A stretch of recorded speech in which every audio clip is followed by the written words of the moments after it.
What is going on, everybody? Voidlego here, back for a brand new episode of Umineko When They Cry. Wasamon. We saw Chick Beatrice and Elder Beatrice as they continued to wander the past manor, with Elder Beatrice, pulling little pranks here and there, and Chick Beatrice, asking why she's doing it, and Elder Beatrice proceeds to explain the reason why she does all these little pranks, stacking things on top of each other, leaving windows unlocked and the like, is so she can put up the perfect atmosphere for the myth of herself to be born within the manor. Little stupid things here and there that make people go eep, things that go bump in the night to create the myth of Beatrice. We move on to the guest house in the present as the cousins discussing, Beatrice and whatnot, and Erica asking questions with whether or not, it's simply merely coincidences or mistakes by, servants and the like. Eventually, Maria is fed up with all this and argues with Erica in a very, very useless battle in which Erica beats up a 9-year-old with facts and logic, explaining how, a trick by supposedly Beatrice that Maria claims is magic of, candy coming out of her cup, and how Erica destroys her in that fact, and how Beatrice doesn't exist, magic doesn't exist, it's all pure fantasy. But this doesn't break the faith of Maria, it merely strengthens it, which I think is the end goal of Erica. She doesn't want to simply destroy Maria at her weakest. She wants to destroy Maria at her strongest possible belief so she can bring her down to the filthy depths of reality.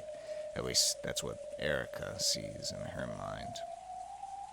Then we move on to George and Shannon's proposal. But the one unique thing about this proposal that's different from episode 1 is that George shares his innermost thoughts about his previous mindset when he was younger, aka when he was a teenager, and how he kind of fell into what we like to call nowadays the incel mindset, of how he thought he was a perfect gentleman, that he deserved women, he deserved a girlfriend, he deserved everything, and it was their fault, not his own.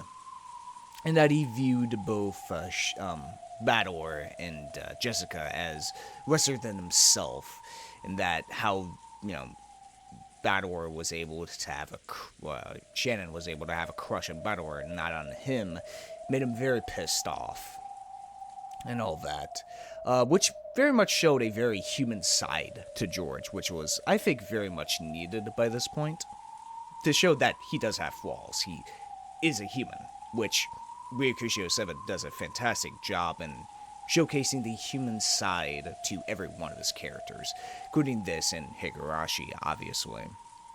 And that it's not simply just black and white, it's very gray, it's muddled, it's reality, and all that. And that was pretty much the end of last episode. There's two comments I want to comment on. Before I forget my episode summary. Erica was talking to Kumasawa about the supposed wandering spirits of God damn it. It's such a big Japanese word. I forgot about it. But basically, the myths of the little shrine island on Wokenjima, right? Erica was talking about that, and how the myths of that kind of mixed with the myth of Beatrice to form a, conglomerate of both myths. And we see that demonstrated with, for example, the spirits of the shrine island are, repelled by spider silk or spider webs. And how that was kind of mixed in with Elder Beatrice's DNA, and it showcased to us with Elder Beatrice producing a spider silk and touches it, which burns her hand. Yet the Chick Beatrice is able to touch it and not be able to be burned by it at all, Same thing with Kinzo's study doorknob, which has a scorpion on it. The elder Beatrice cannot touch it, yet the Chick Beatrice can. Which showcases to us, once more, that the Chick Beatrice is still human. She hasn't turned into the myth, or hasn't incorporated the myth of Beatrice into herself yet. That's pretty much what I think showcases to us right there. But still a very interesting thought process of two distinct ghost stories kind of combining together, different elements from each combining to make one whole of the legend of the Golden Witch. Which I find very fascinating, because it does happen in reality. Myths often do combine together, even if we don't know it, Happens all the time and such. But once more, the two comments I'm going to comment on. One is that someone made a interesting parallel between, what Elder Beatrice was saying last time, that in order for magic to flourish, there must be a perfect environment for it to be in, and a certain ritual to be proposed. They compared it to that of telling a good story, which is actually a very good comparison, in my opinion, of you gotta have the right environment to tell a story. Like, for example, the viewer has to be in a certain state of mind in order to accept a story. Like, for example, the suspension of disbelief, right? It's a very common phrase used. The reason why it's used is so you can suspend your disbelief, so you can get sucked into a story, be it a movie, a game, a book, any other sort of, fictional medium, right? You need to have that suspension of disbelief in order to get sucked into it. And sometimes stories do need the right environment in order to flourish. Like, for example, a movie. Where do you go to see movies? Movie theaters. Well, it's more like your living room nowadays. But still, stuff like that. You would go to a theater to experience a play, right? You need to have the right environment in order to get sucked into a story, which is very much comparison to magic, at least the magic system within this universe, which I find very fascinating, because this entire game has been dealing with belief, perspective, truth, and all that. And actually, with a couple of comments Erica made last episode of specifically her going like, why we wouldn't seen this scene between George and Shannon? Like, what point is this? Where's the foreshadowing? And Beato just being like, shut up and just watch. Something like that. I think the reason why Erica is so hateable is that she doesn't care for the story. She cares about the mystery, absolutely. But she doesn't care about the characters at all. Both in a meta sense and in universe, or in the game board sense. She does not care about people at all. The only thing she cares about is the mystery. That's the only thing she cares about. She doesn't care how it affects the characters. She doesn't care how it affects the usual Miras. She doesn't care at all. All she cares about is solving the mystery. Nothing else, nothing more. Which is, one way to interact with a story. There are actual, people who view these visual novels as simply mystery novels. Nothing more, nothing less. There's nothing deeper to them. They're just fascinating mysteries. Who gives a shit about the characters, Obviously, I very much disagree with that statement. This series, When They Cry, is obviously all about the fucking characters. And it's not just the mystery. Obviously, the mystery is a big aspect of it, absolutely. But it's not the main focus. It's always been the damn characters and their psychology. Obviously. So Erica is unable to be a part of this world. She's always been a witch's piece. She always refers to Burn Castle, even in the game board. She can never be a part of this fiction. She can never be a part of the game board because she sees it as a viewer, That's what she is. Meanwhile, we have the opposite side of that, which is Beato, who sees things with love, right? After finally knowing the truth of Beatrice, which I still don't know about, he's able to, create a story because he's able to understand the full truth. He's able to create this new game board, right? And he's able to make this story, And it's very interesting to me of, like, the opponents this time around of Erica versus Bator, because that's what it is. Two different perspectives on how a viewer views a story, Do you view a story as just its plot and nothing else, or do you view a story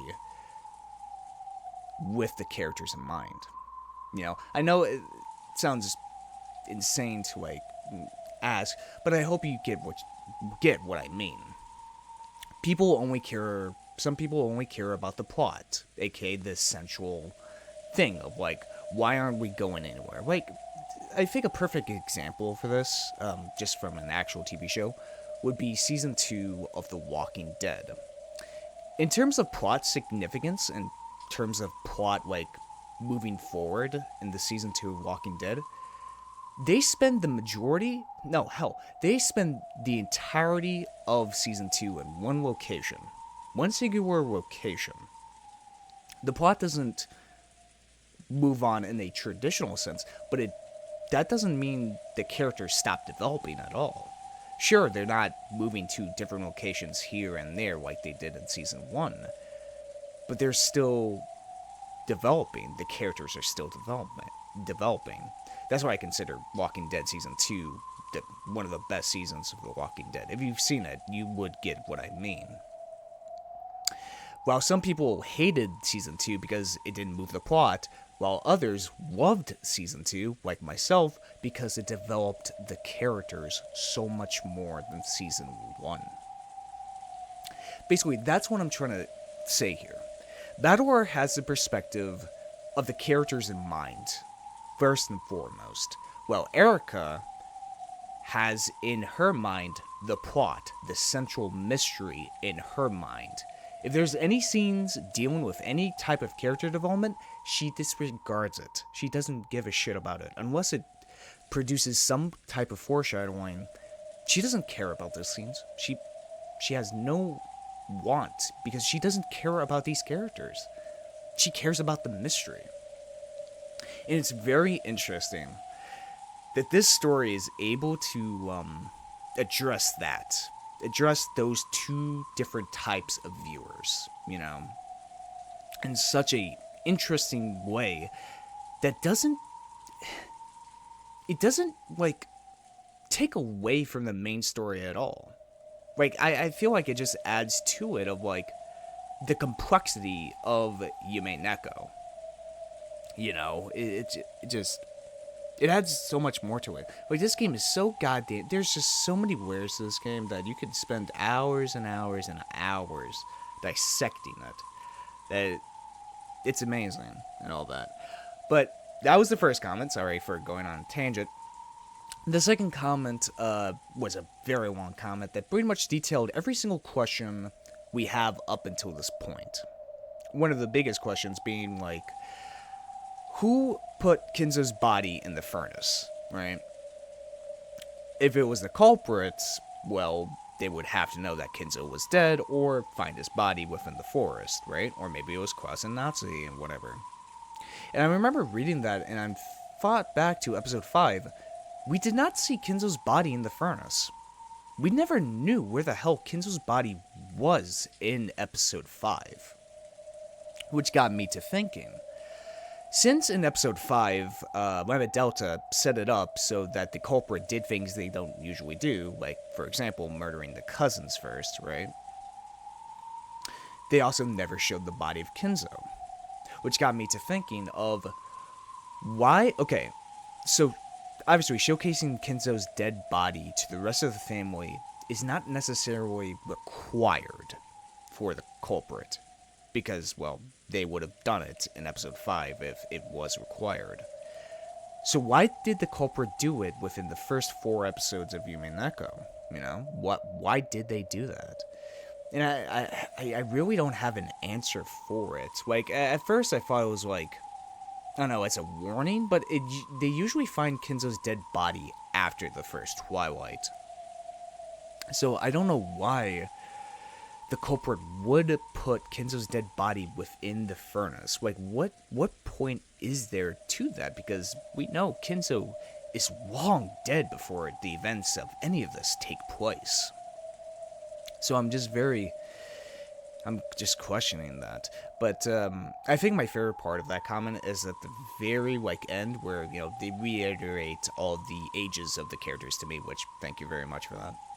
But it really puts in perspective that when George was talking about his incel arc, he was 17, and I just find it so goddamn funny.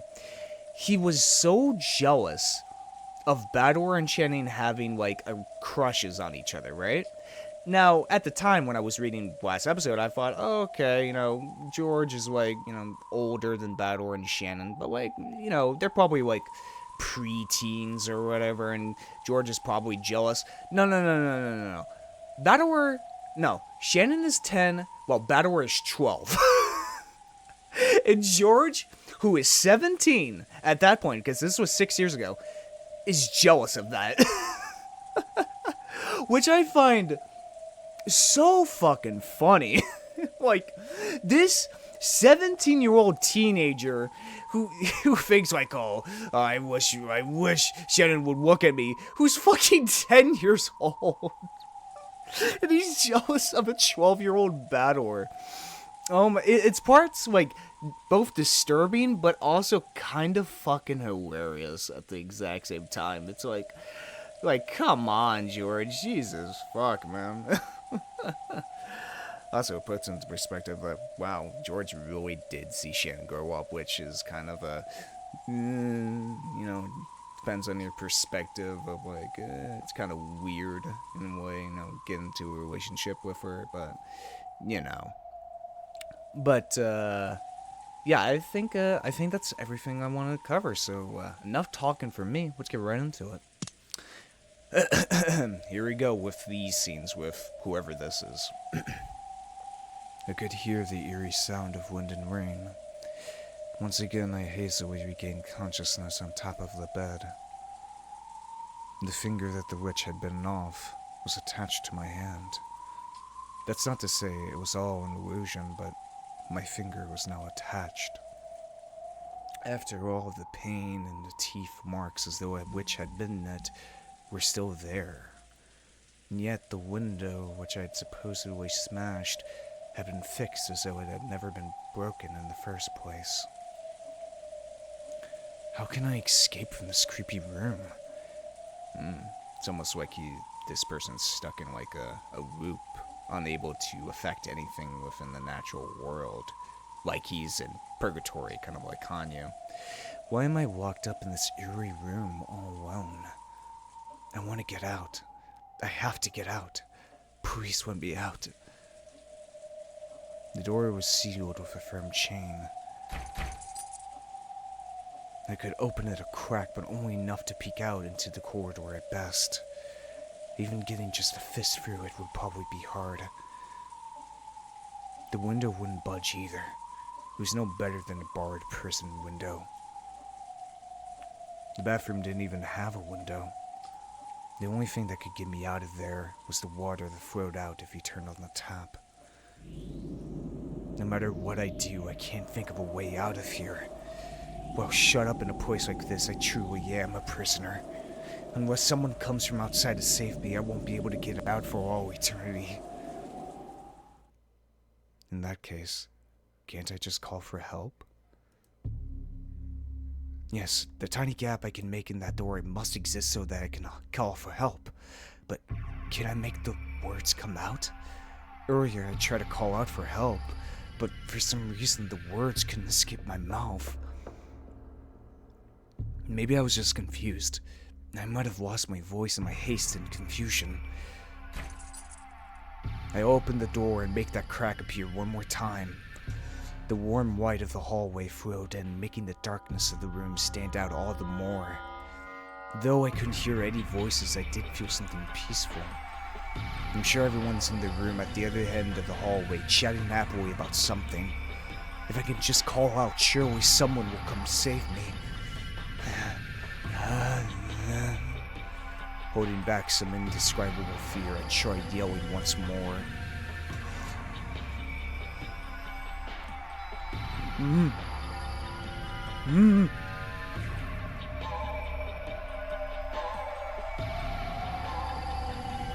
Who is this person?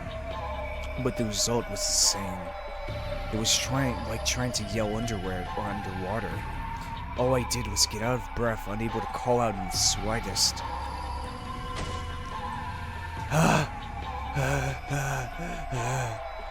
Even though I could say as much as I wanted if I just grumbled to myself inside the room.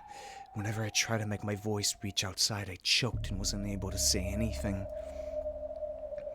I understand.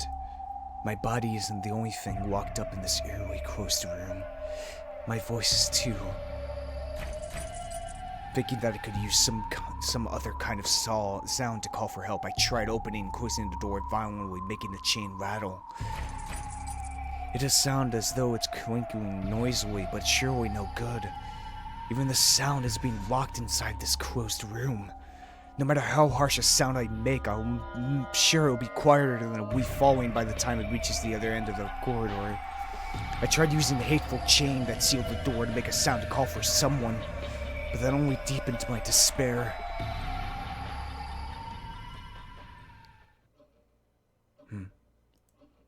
This chain? That's insane. Just a second ago, it was a stiff chain that looked like it might be used to seal a monster away. But at some point, it had transformed into a normal chain lock. What? This changes everything. Now I can just undo it from the inside. I tried to undo it, but the chain wasn't long enough for that. Wow, the door was still open a crack and I couldn't get it off. Obviously. Calm down. I gulped and calmly closed the door. Then, while I saw that the chain had slackened enough, I touched it with my finger to make sure. When I was little, I hated chains because I could never get them undone right. However, that was a long time ago. Now I can undo something like this. Anyone could. It's easy. Clink. I imagined the demon who'd walked me in this room, using this as a trap to give me hope, just to make me despair even more, but I pushed those thoughts aside for the time being. I undid the chain lock, and the chain dangled there right before my eyes. Now, there's no lock sealing this door. Please, don't torment me anymore, and just open normally. Slowly, the door opened. When I closed the door to undo the chain, the warm light from the hallway got cut off.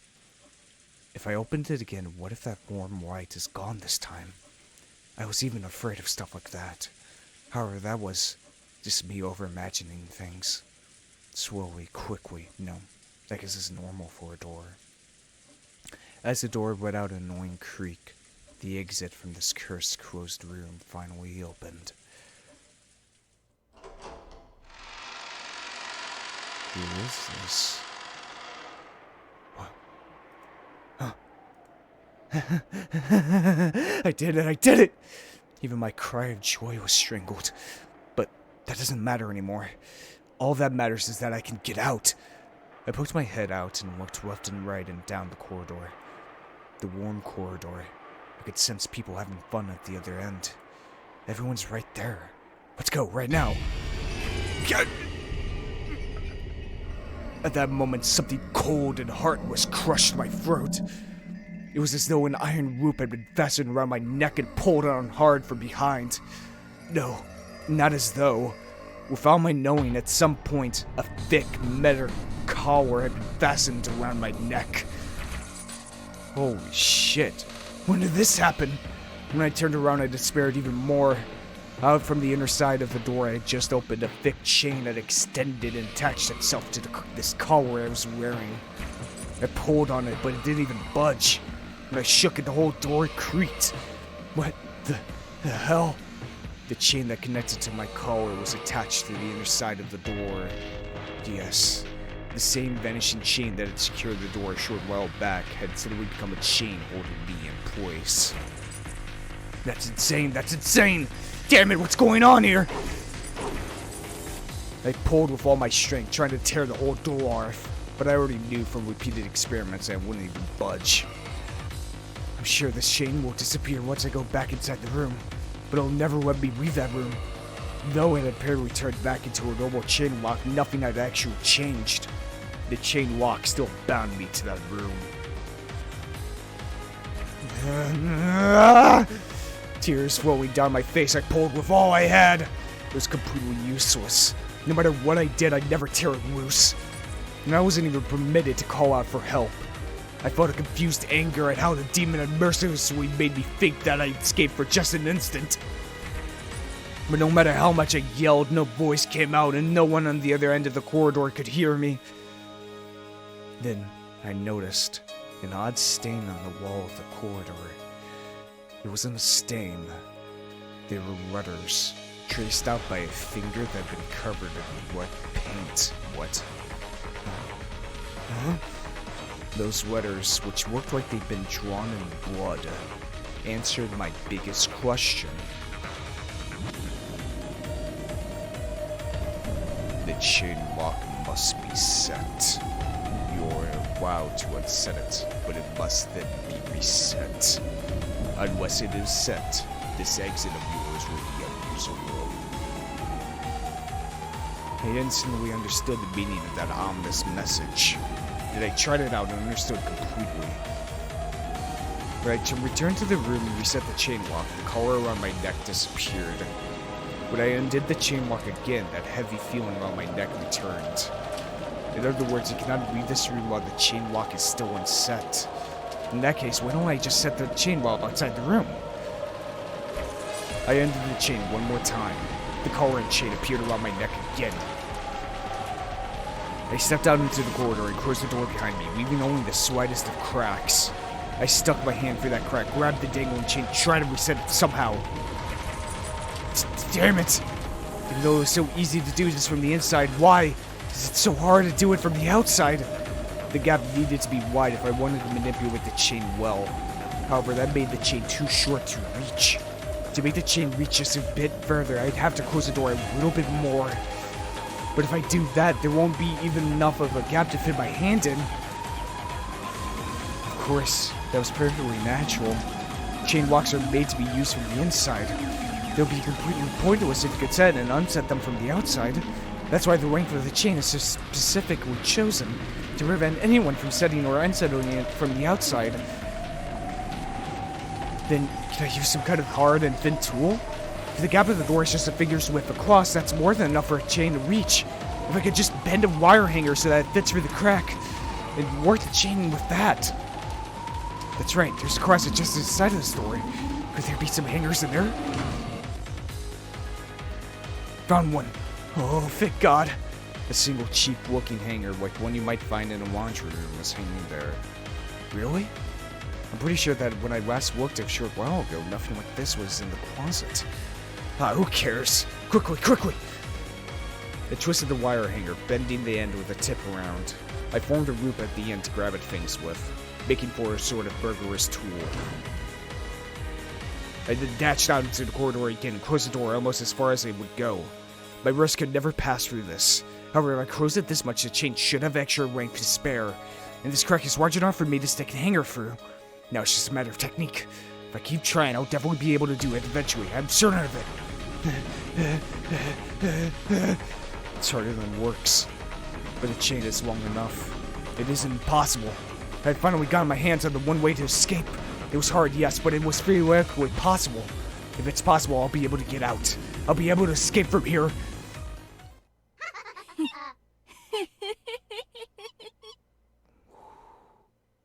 Those voices seem familiar. At that moment, I felt a heavy weight on the far side of the door. It felt as though someone inside the room had pressed their forehead against the door. It was drawing closer, and she, the witch, had laughed.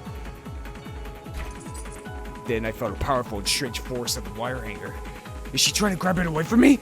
Yeah, right, like hell I'll let it go! Like hell I'll let my one key out of here get stolen while my guard's down!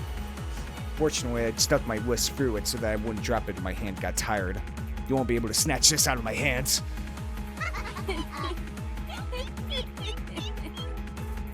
It sounds like two voices.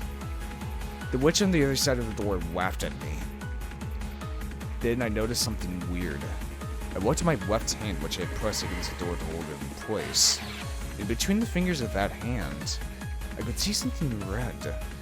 They were red letters. I realized immediately. At some point in time, even more bloody letters had been drawn on the door, and my left hand had been covering them up. What? Still fighting against my device-like strength of the witch beyond the door, I moved my left hand to the side. Where that hand had been, bloody letters had indeed been drawn. And there, as though someone had predicted that I'd struggle this way from the very beginning, was a message from the witch to me. It is impossible to set or unset the chain lock from the outside by any means. All tricks done from the corridor had been sealed by the red letters. No way.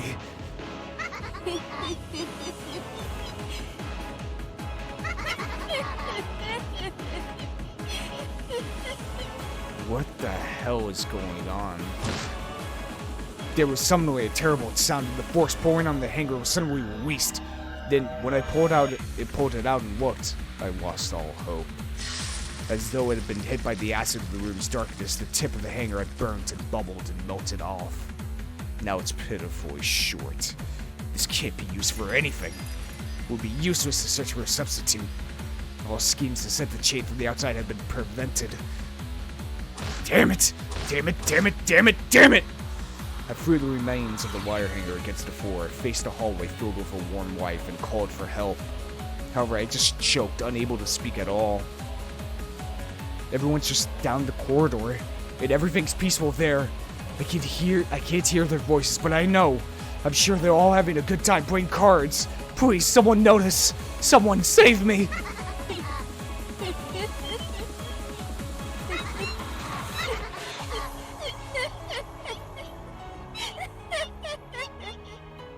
Is that Burn Castle?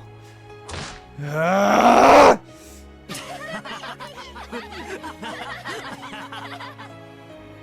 What the hell? This time it wasn't the witch's voice. It was the happy voices of everyone else, which I could hear coming from the other end of the hallway. Someone come over here and save me!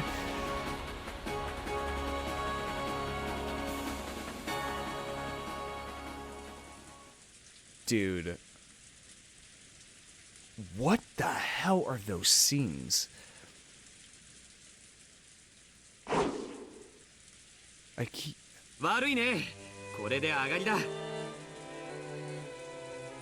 So obviously it's commenting on, like, the locked room. Obviously. Classic trope we've seen numerous times in this series by this point. Is someone is trying to get out of it. Now, who the hell... Who is that? Now I'm thinking it's more of a metaphorical thing. Is it, like... the culprit's subconscious? Something like trying to get out and trying to be, I don't know, stop the murders or something? Like, is it a metaphorical thing? Is it a physical thing? Like, what exactly is it? What the hell does it mean? But who the hell is it? And what does it mean of this person trying to get out of this locked room? But no matter how hard they try, they cannot get out of it. They're chained to it. They are chained to this one room. This one thing. God damn it, I'm so curious about that. What the fuck does it mean? George slammed his last card down, ending the game with his victory once again. Everyone gasped in unison. The cousin room was filled with laughter as they enjoyed their card game. やっぱりジョージの兄貴が持ってたか。憎い。スペードの6が憎い。バートラのダイヤの8もエグかったぜ。ああ、もう悔しい。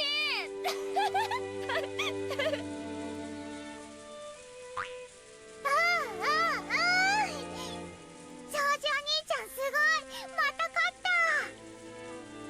そうだよ。また僕たちの勝ちだね。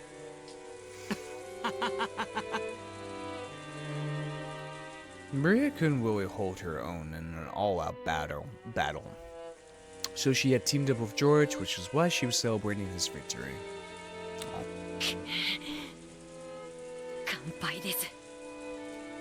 Kanon winced and wet his cards dropped to the table. The game of sevens between Kanon and cousins had been a fierce battle. Normally they would take things easy since Maria was there, so this sort of game was rare. Kanon had started taking the game seriously, unwilling to lose. So George and Beato responded, and the battle had grown fierce. Unlike Beato, who was carefully enough to judge whether he won or lost, Kanon's mood changed drastically with every victory and defeat. It was less of a dislike for losing, more that he just wasn't used to playing. He wasn't used to trading a few wins and losses with his opponents, so he took even losses within the game seriously. Since he had resolved to win and had unfortunately challenged the veteran players George and Beato, the result was plain to see. As Kanon slumped his shoulders, Jessica slapped him on the back. 惜しかった惜しかった。でも楽しいぜ。本気で戦うのはね。本気だろうとそうでなかろうと、結果が負けでは何の意味も。とんでもない。本気で戦った結果の負けならすがすがしいもんだぜ。いい加減に戦っての負けじゃ、本気出してから勝ってた云々で未練タラタラでしょ。そうだな。全力を尽くしたやつは言い訳しない。そして結果に関わらず爽やかなもんさ。そうだね。そしてそういう人間が一番怖いのさ。そこから必ず何かを学び成長するからね。確かに僕は臆病だから何も学ばなかった。だから未だに未熟なんだ。I am furniture. So many dreams I might have are pointless. Because he rigidly believed that he distanced himself from everything, shutting himself away. However, during that same time, Shannon had undergone many life adventures. And now her hand was resting on the door separating furniture and humans. The old Kanon would only have seen this card game as a way to pass time. However, the new Kanon was now capable of gaining something new from this experience. That's probably what it means to grow. Furniture does nothing but rot with the passage of time. The ability to grow is a privilege given only to humans. Eloquent way to put it, well.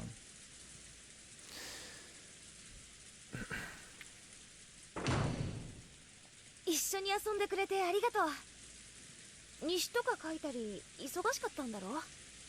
付き合ってくれて本当にサンキューだぜ。いいえ、僕も楽しかったです。いえ、これが楽しいことなんだって理解できました。僕を無理に誘ってくれて私たちはさ、もっともっといろいろなことに挑戦していこう。そして君が知らなかったものを探しに行こう。それでさっきの話だけどさ、ギターとかいや別に無理にとは言わないけど、きっと難しいでしょうね。まあね。でもさ、そこは丁寧に教えるし、練習は私も付き合うから。まあ言うほど私もうまくないんだけどね。At first, Kanon was scared that he might make a complete fool of himself if he touched a musical instrument for the first time in his life. After all, he knew that screwing up like that would make him feel bad. However, Kanon was starting to learn. 初めてで下手なのは当たり前です。それから逃げてたら永遠に何も学べない。何にも至れない。そうさ。だからこそ人は上達を実感して面白くなるんじゃねえかよ。私だって最初はさ、右手と左手が別々に動くってだけでもう全然ダメだったぜ。でも少しずつコツが分かってくるとさ、だんだん当たり前になってきて。僕もその境地に至りたいです。そのための道の一つにお嬢様との音楽活動があるなら、ぜひご一緒させてください。Aw. 本当に？はい。きっと最初は不出来でお嬢様を失望させてしまうこともあるでしょう。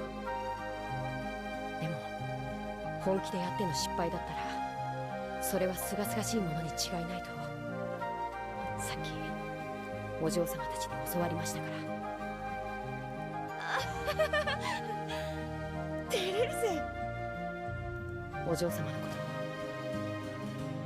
とをもっと好きになりました。あなたは太陽のような人なのに僕が目を背けていたからこんなにもずっと近くにいたのにそれに気づけなかった。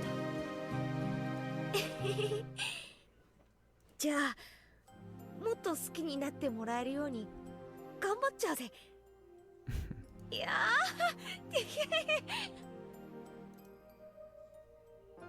Kanon's serious and competitive words were more than enough to make Jessica shy. However, Kanon's expression unexpectedly clouded. 僕がお嬢様を好きになれる理由はこんなにもはっきりしています。だからわからなくて辛いです。Not knowing. 何が？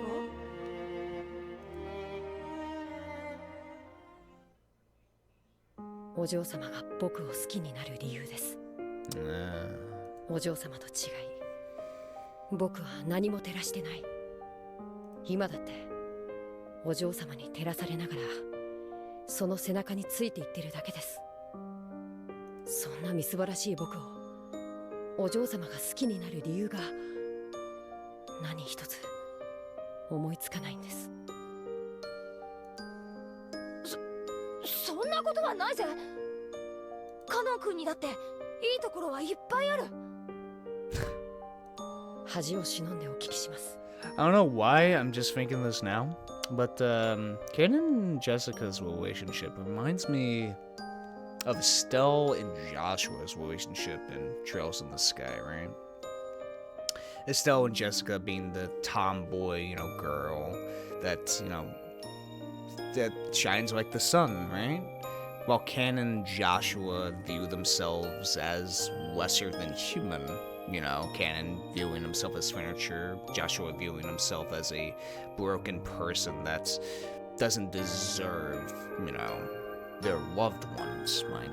They don't feel like they deserve them at all, and eventually they get together, Joshua and Estelle, but it's very much kind of in that same relationship, it's so fascinating to me that I'm able to make such interesting connections between these games. I already did with Legacy of Kain last episode, right? Now I'm doing it with Trails in the Sky because, yeah, Kanon and Jessica's relationship is very much similar to Estelle and Joshua's. One broken person, while one, shines like the sun, while the other doesn't feel like they deserve the bright sun at all, since they feel they're lesser than human, really. It's very interesting. I just find it fascinating. お嬢様は僕の何が気に入られたのですか？ Kanon hung his head. Since he had never learned anything on his own, he had never been able to take the initiative with her in any way. The fact that he was accepting her affection one-sided way, unable to do anything but simply receive it, made him sad and frustrated at himself. Jessica was lost for words. After all, compared to the reason that Kanon started to love Jessica, Jessica's reason was a lot more vague. She had heard Shannon talking about her love with George. In at school, she and her friends had always talked about relationships with boys. There would have been nothing strange about a girl fascinated by the idea of romance developing an interest in a nearby member of the opposite sex. However, if you put that into words, it might be misinterpreted to mean that any nearby boy would have done just as well. However, she could still be proud of the feeling she felt at this very instant. She really did love Kanon, and she truly wanted to experience romance. As a result, they might end up together, or they might not. However, if she reached that result without holding back, she could accept it no matter which it was. That's why she was able to become serious and honest about how she felt.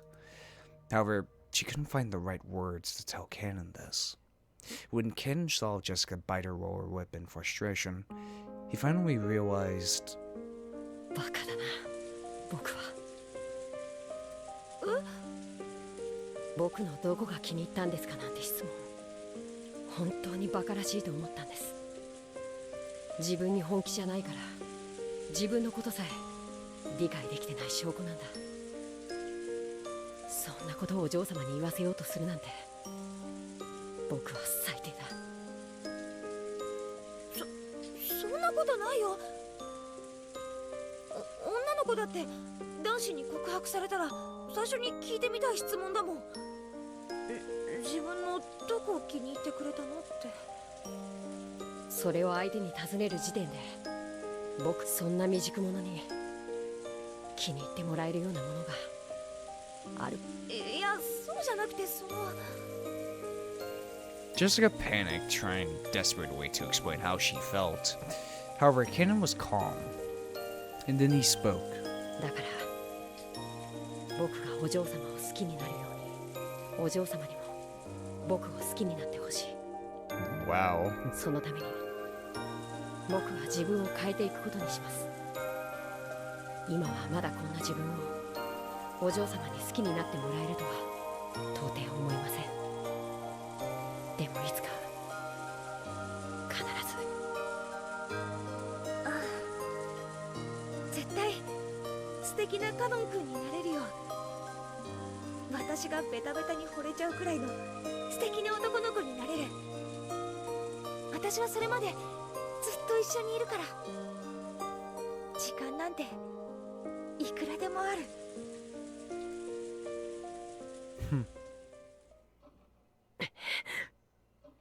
ただ時間がそうないのが悔やまれます。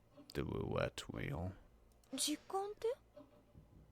家具の話をするとお嬢様が悲しまれます。でも話さなければなりません。そしてそれは僕が本気で戦わなければならないことでもあるのです。何の話？家具だから恋ができないとか、そういう話ならもう聞きたくないよ。カノン君は家具なんかじゃない、人間だよ。はい、だから人間になろうと思います。ですがまだ家具なんです。ならなろうよ、人間に。かつて魔女は教えてくれました。この世の一なる元素、それは愛だと。それはこの世に住まう人間は当たり前のように享受できるものです。しかし家具として生み出されたこの世ならざる身には当たり前ではないのです。その当たり前でないものを得るには魔法か奇跡が必要なんです。 Just the same way that Nissan and George-sama would never have ended up as they have by borrowing the power of that golden butterfly booch. さっきからこれがわからないの。 I guess Kanon and Willie thinks that the Bluch did affect Shannon in such a way that they were able to get together. Maybe that's, well, his perspective on it, huh? 何がわからぬというか聞かせよ。今回のゲームが始まり、短くない時間がシャノンやカノンの恋への決意に裂かれてきたわ。Yeah. それ自体は自らを家具と蔑んできた少年少女の青春の決意と成長の物語と好意的に見てもいい。でも二人のある前提にさっきから強い違和感を覚えるの。なぜ魔法が必要なのかってあるか。シャノンもカノンも、いえ、あえて家具と呼ぶわ。家具たちは最初から一貫して人間とは恋愛ができないと主張してきた。そこに黄金蝶のブローチという魔法が介在し、その魔法という奇跡の結果、ジョージお兄ちゃんとの恋愛が成立した。そう主張してるわ。Yeah. 身分の違いによる許されぬ恋が実るのは魔法の奇跡でもないことにはありえぬと、そう考えたとしても無理はあるまい。そうね。だから使用人の身分であるシャノンとカノンが共に後ろ宮家の人間に恋をし、許されざる恋に苦悩して自らを家具と卑下したとしても、それは納得できるの。Yeah. ではそなたの納得できない点とは。再び魔法の力がなければ結婚はできない。それがシャノンとカノンの2人の共通認識になってる。これがどうしてもよく理解できないの。 After meeting in secret for quite some time, George and Shannon had finally gotten engaged. Both were fully prepared for it emotionally. And though there would be some trouble with the relatives, it would probably be impossible for anyone to prevent their marriage by this point. 結ばれようとする二人の間に立つなぞ。飛ぶ矢の前に立ちてそれを掴もうとするにも等しい愚行よ。Yeah. そういうこと。伴侶を生涯守りきると誓ったジョージお兄ちゃんにとって、両親の反対や感動さえ恐れるものではない。むしろそれらさえも彼女への愛を示すちょうどいい試練だとさえ思っているわ。つまり二人は必ず結婚する。誰も拒めない。そして二人は婚約を快諾した。誰にも拒めない、阻めない、馬に蹴られてなんとやらであるな。そう。だから不思議なの。魔法なんて必要ない。If George and Shannon had wanted Ava's approval for their engagement, then magic might really have been necessary. After all, Ava had forbidden this relationship with her. No matter how much George spoke on Shannon's behalf, the chances of Ava being convinced were very near zero. If that were the case, it would be understandable if they wanted a magical miracle to make Ava acknowledge that engagement. しかし、ジョージお兄ちゃんはきっぱりと誓ってるわ。両親に婚約を認められなくても構わないと。そう。二人の婚約を阻む理由は何も存在しないの。そしてそれはシャノンだってよく知ってるはず。なのになぜ彼女はこの順風満帆な婚約を受けたこの夜になおも魔法の奇跡を祈るの？ That's a good question. Yeah, what exactly is it? I mean, they can just go with just really no need for magic.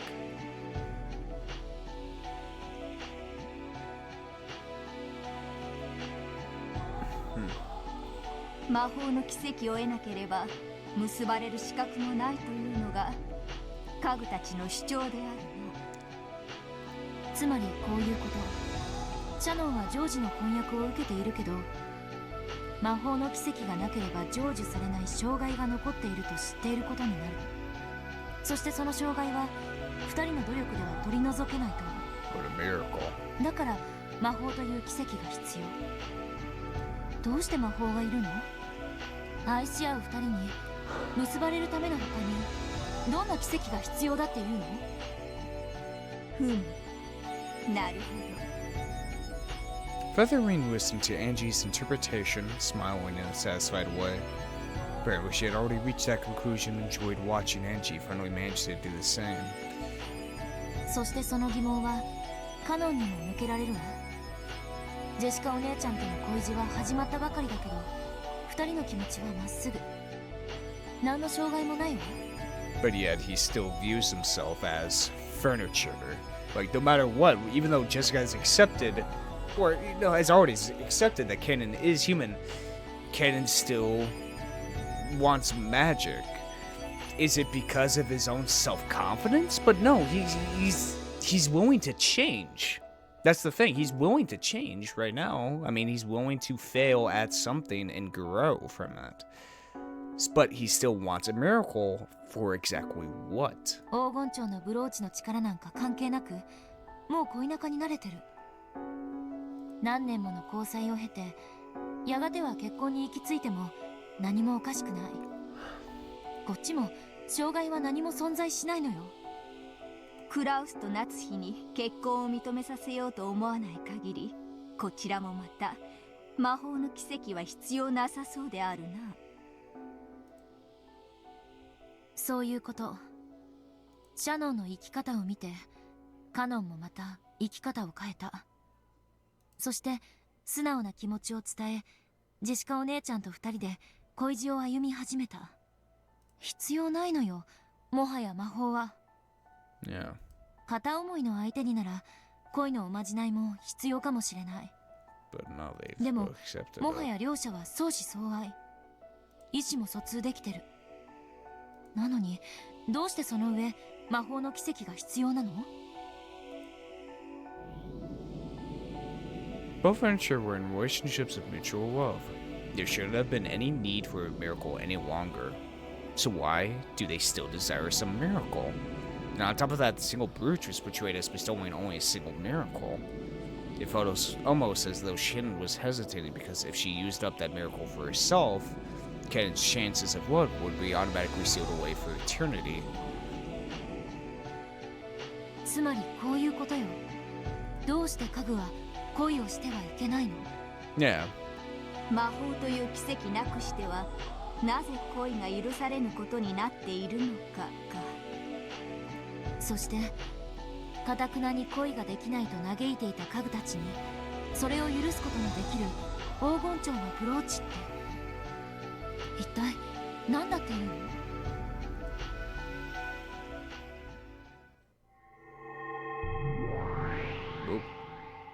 もちろん魔法の結晶であるぞ。ただし多くの魔法と同様に半魔法の毒素で焼かれもする。Crystallization. つまり魔女や魔法を信じる者にしか効果がないということなんですね。その通りだ。Well, Shannon believes in it, so therefore it worked in her situation. While with Kanon, he didn't need such a thing. よってわらわと交流することができたシャノンにはその効果を発揮した。しかしもしシャノンがそのブローチを砂浜に落とし何も知らぬ者が拾ったとしたら、その者が半魔法の毒をまとっていたらブローチの魔法は力を発揮できない。そういうことだ。魔女のアイテムは直接の手渡しでなければ力を失うことが多いということだ。しかし魔女の存在を大勢の人間が認めることで半魔法の毒素がなくなり権限することができるのと同じに、大勢の人間がそのアイテムの魔力を信じれば逆に魔力を維持することもある。Yeah. 皮肉な話ですね。私たち魔女がどんな魔法を授けてもそれを受け取れるかどうかは全て人間次第なんですね。 Power of belief, baby. 薬もそうだと聞いているぞ。同じ薬を飲んでもその効果を知らされている人間にはより大きい効果が出るという。Yeah, the placebo effect.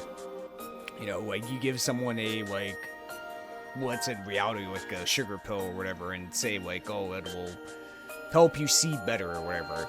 If they believe it in it like hard enough, they truly believe it 100%, they will start saying like, oh my god, my eyesight is a lot better than before I took the pill, even though the pill has nothing in it. It's a very fascinating subject, the placebo effect. ちょっとわかります。風邪薬とか飲んだ時、薬効の解説書とか読んでると薬の効きがいいような気がしますよね。As she listened, Beato thought that magic sounded a bit like a ritual.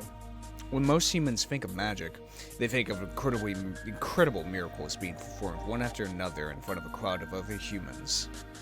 However, this true magic that the older sister spoke of sounded almost like a ritual, something that has no effect if the person using it doesn't believe.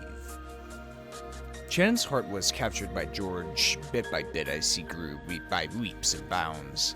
However, she had given up, thinking that one of a different class such as herself would never find love with him.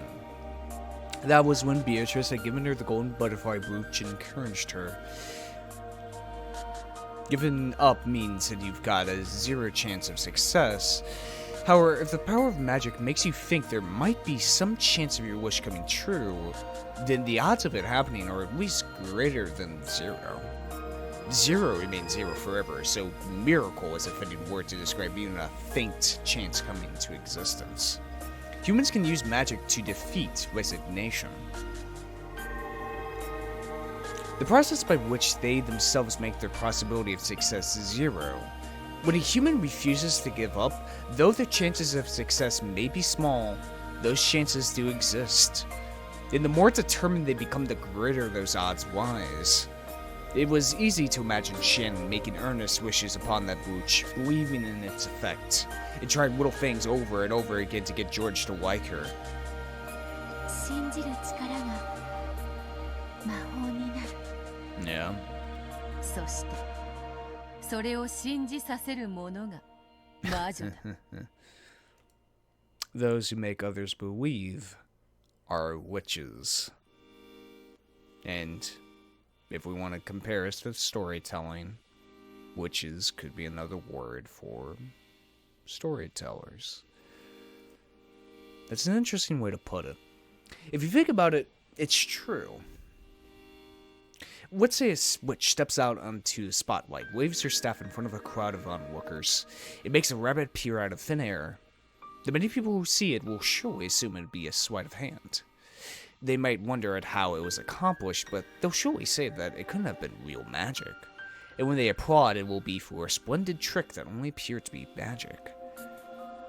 But what if someone performed a sacred ceremony inside a great ancient temple in front of a crowd of believers and ended up with the exact same result?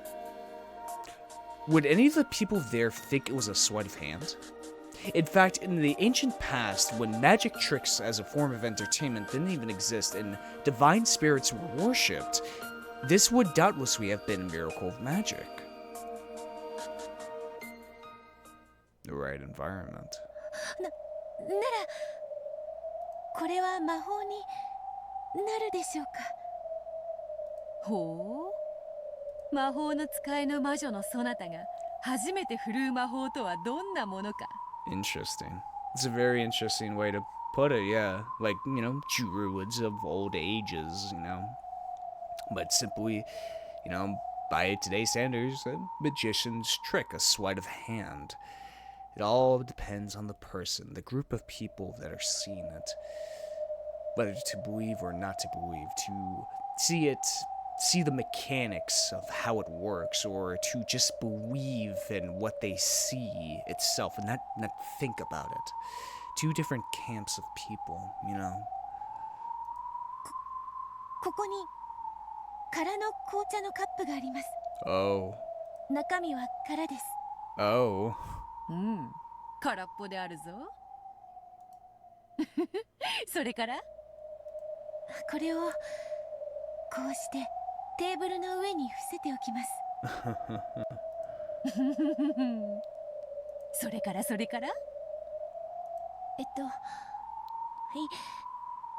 に目を閉じて魔法の呪文を唱えます。It was the same magic that had been used to give Maria candies. Beato the Elder grinned and closed her eyes. When she saw this, Beato slowly chanted the incantation. さあさあ思い出してごらんなさい。カップの中に何が入っていたのか。さあさあ思い出してごらんなさい。カップの中に何が入っていたのか。 As she chanted, Beato slowly opened her eyes and made sure that the older sister was beating with her eyes closed. Then a single gold butterfly appeared out of nowhere, fluttered down onto the overturned cup, and scattered away in a golden splash.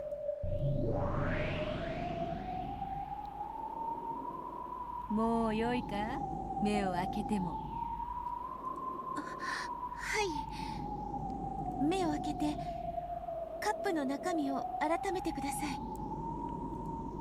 さてさて、そなたが初めて使う魔法はいかほどのものか。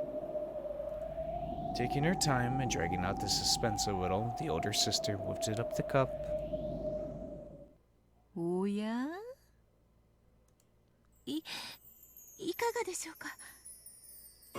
When the cup was lifted up, there lay a single golden rose petal. これは魔法になるでしょうか。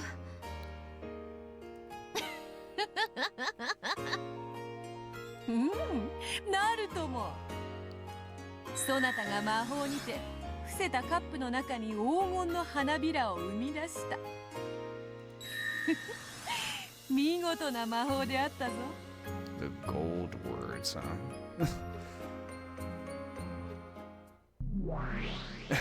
愛がなければ見えない。 Indeed, without love it cannot be seen. それは理解できてるの。 Yeah. これを手品だと断じるもよし、魔法だと信じるもよし、そのものの毒素次第であろうな。 Depends on perspective. でもこれはかつての魔法の一部を説明はできるけど、全てを説明することはできないよ。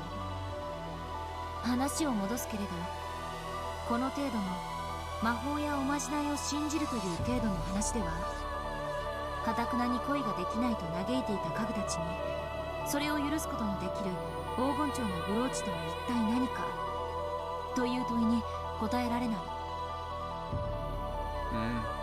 そこにいる二人のベアとの話を鵜呑みにするなら、魔法には彼らの諦めを取り除く力があると考えるのが妥当である。どうして家具は恋をしてはいけないの？どうして魔法のブローチの力が必要なの？ Yeah. 確かにあんたやベアトたちの話は一見、それにおぼろげとはいえ答えを与えているような気がする。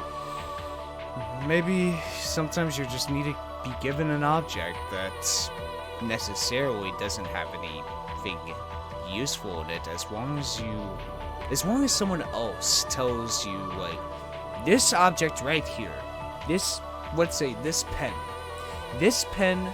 will make you $1 billion. And they really convince you really are convinced by this person that, my God, if I have this pen, I might make $1 billion in the future. If you even believe in that just a little tiny bit, the chance of you gaining $1 billion goes from 0 to 0.1. If you really believe, if you really cherish that pen, if you really think that this pen, nothing unique about it, nothing, just a regular pen. With this pen, I might be able to do it. You know? That's why people have good luck charms. Because they believe that this object, this single thing will give them good luck. You know? I mean, hell, that's why people do traditions, you know?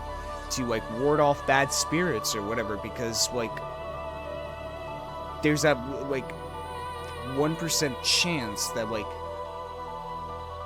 it does good for you. I mean, hell, that's why a lot of people believe in astrological signs, you know?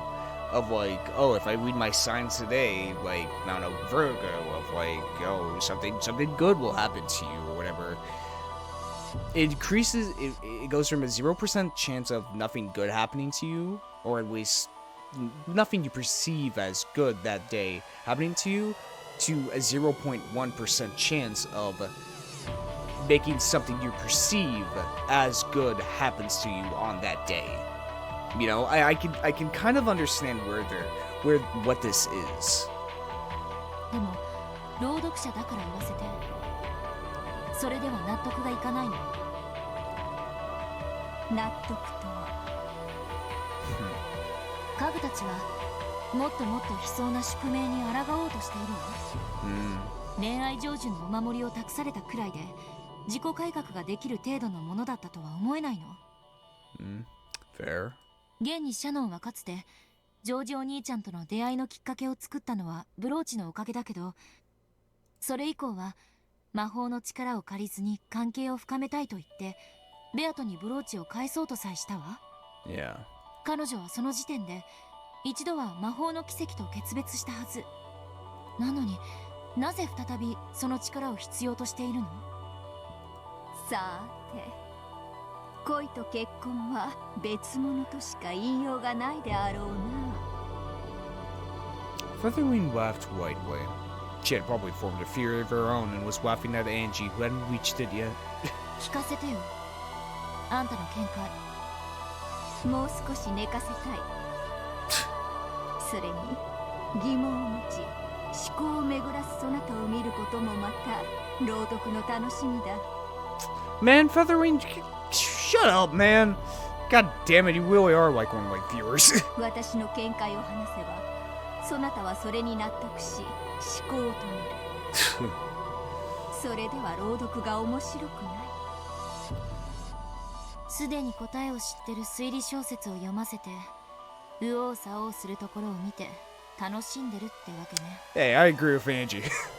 それが感激の魔女というものだ。悪趣味と笑いたくば笑うがよい。我が巫女よ。わははは。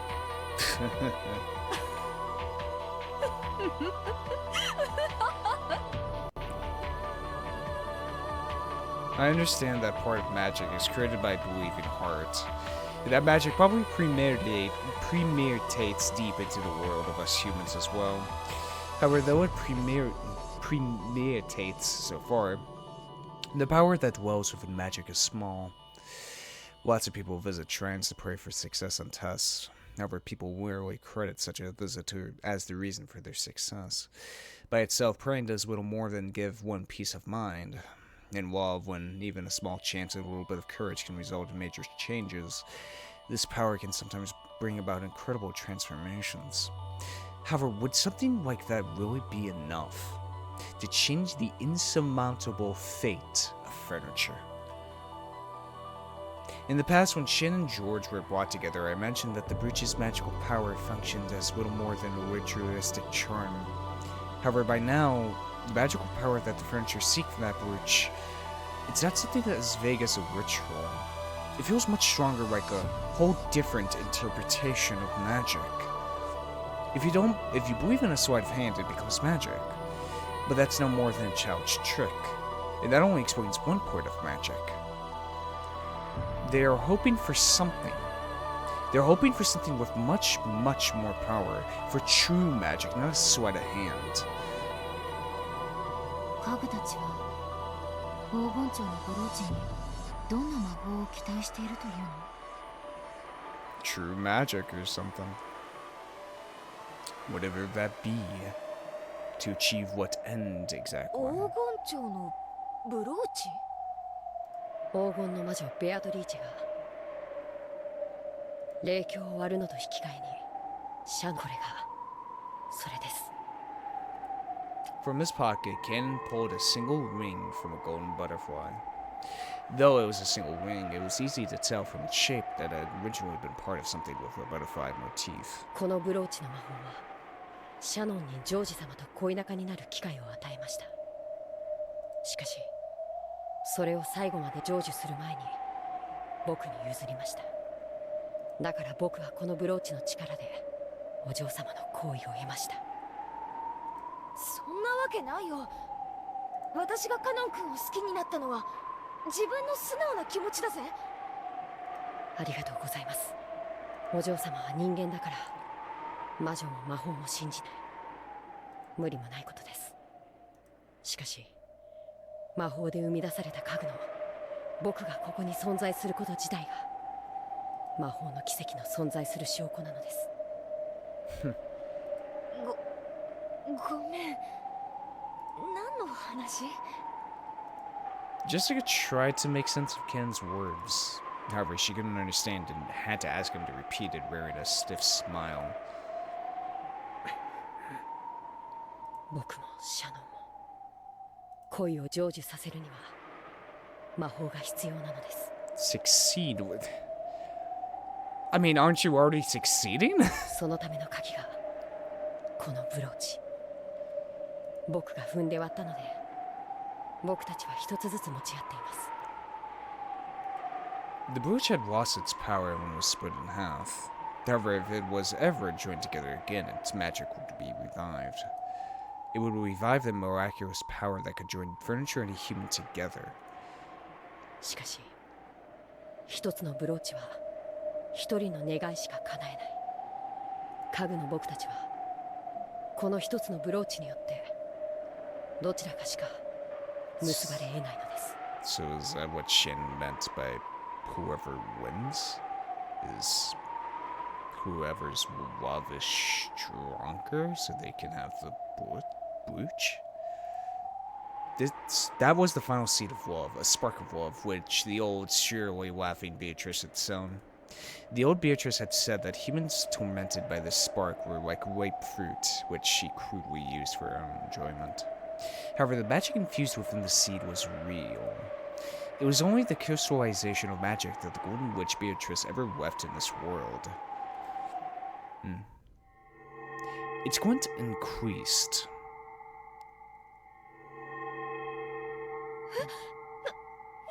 Whoa. 大丈夫です。でも直接は見ないで。目をやられます。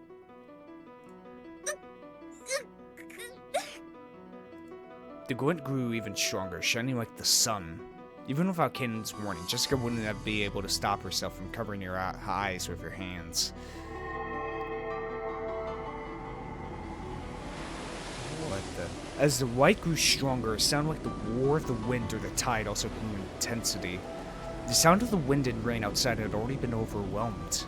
Jessica could no longer even stand, and she crouched on the floor. A flood of sound and light. Until it withdrew, Jessica could do nothing but moan. What the fuck?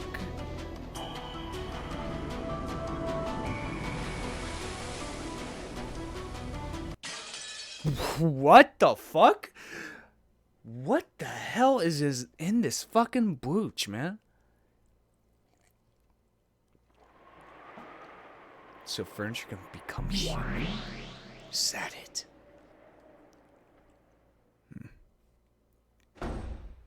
Meanwhile... さあさあさあ、今は大丈夫ですよ。急ぎましょう。お父様が甘いものをお好きだといいのですが。What the hell? What is it that they need real magic for? What is it exactly that Shannon and Kanon need, and that only one of them can have us? お好きですもの。甘いものに限らず、何でもよくお召し上がりになりますよ。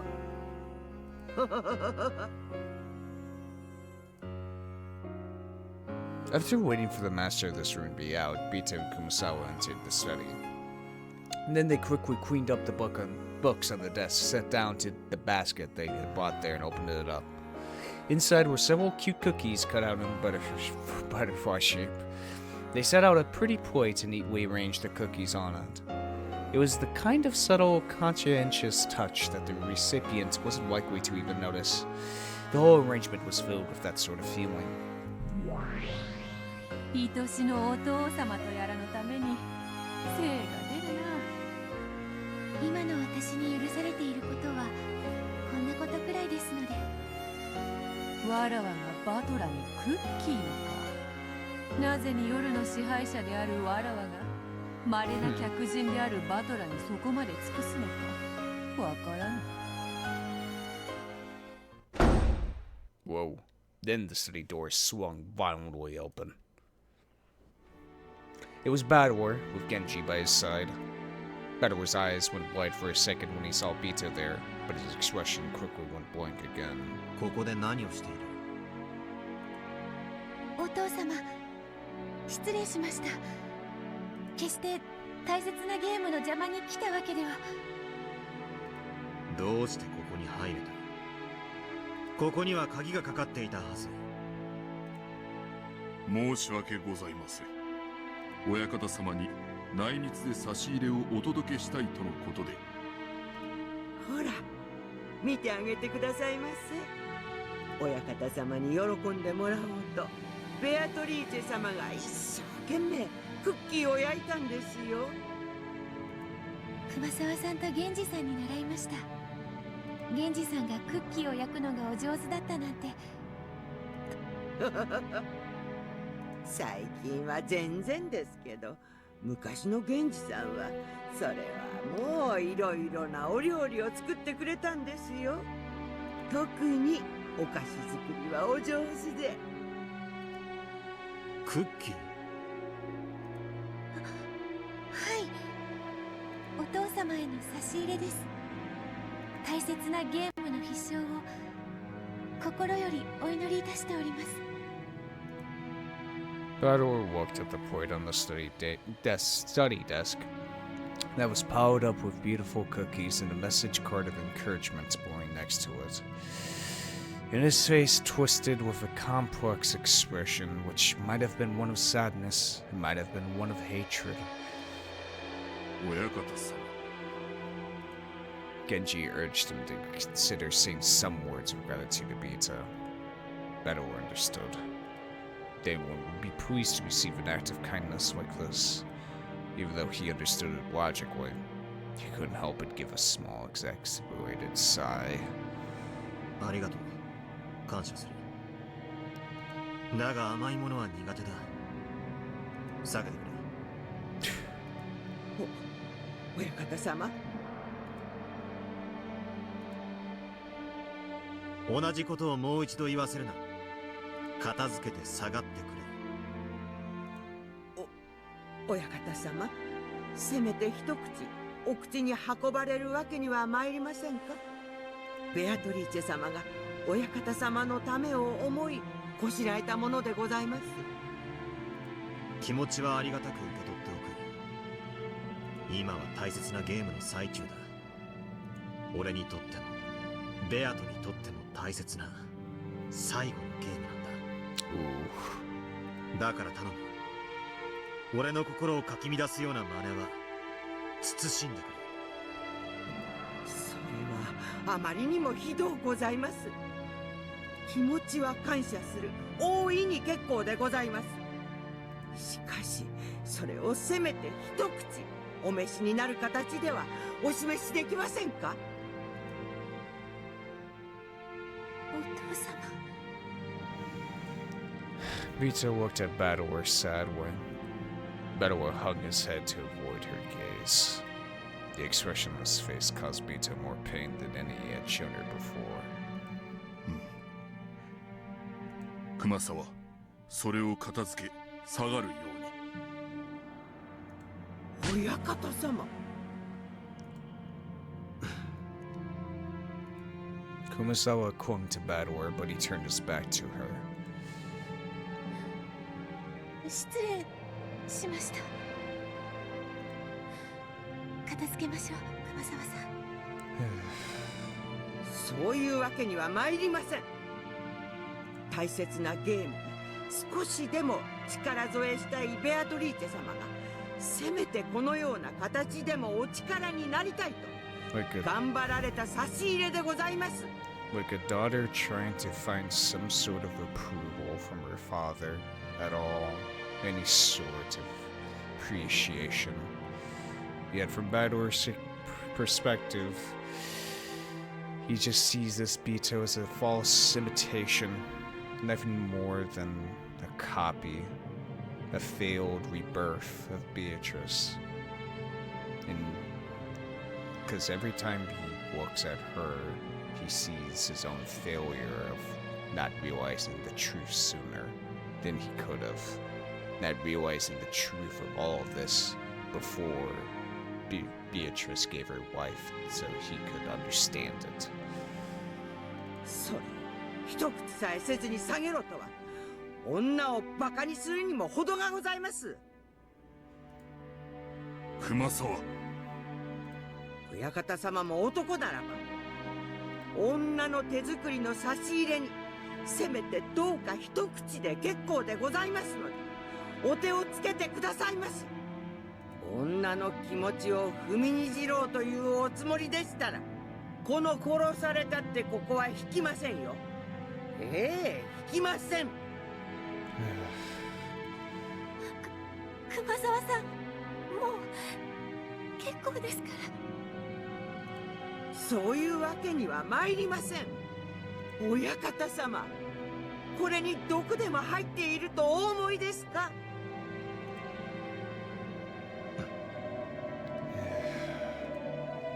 Yeah. If Beato ever came to give me cookies, of course I'd figure that she put some kind of crazy poison in them. And she's asking me if I think there's poison in these. Who would expect the cookies piled up in such a neat and cute way could possibly have something bizarre hidden inside them? In any way, who could possibly imagine Beato making something like this? And because of that, Bador couldn't bear to look at Beato's innocent reaction, which was completely free from any malice thoughts, like slipping poison into cookies. Beato quietly started to clean up. Every now and then she sniffled. Kumasawa continued to glare at Bador, but she then gave a small sigh and helped Beato clean up. However, the hardness didn't disappear from her expression. 失礼しました、お父様。それでは失礼いたします。呼ぶな。俺をお父様と呼ぶな。ベアトは俺をそんな呼び方をしたことは。はい、失礼いたしました。 Hanging her head so low that her chin touched her chest, Beato hurried out of the study. After giving Bador a look, Kumasawa chased after her. Kumasawa threw the door open a bit violently, and the footsteps of the pair rapidly disappeared off into the distance.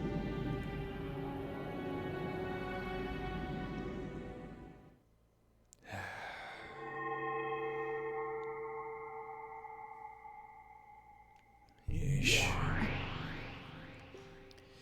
Truly is something, you know?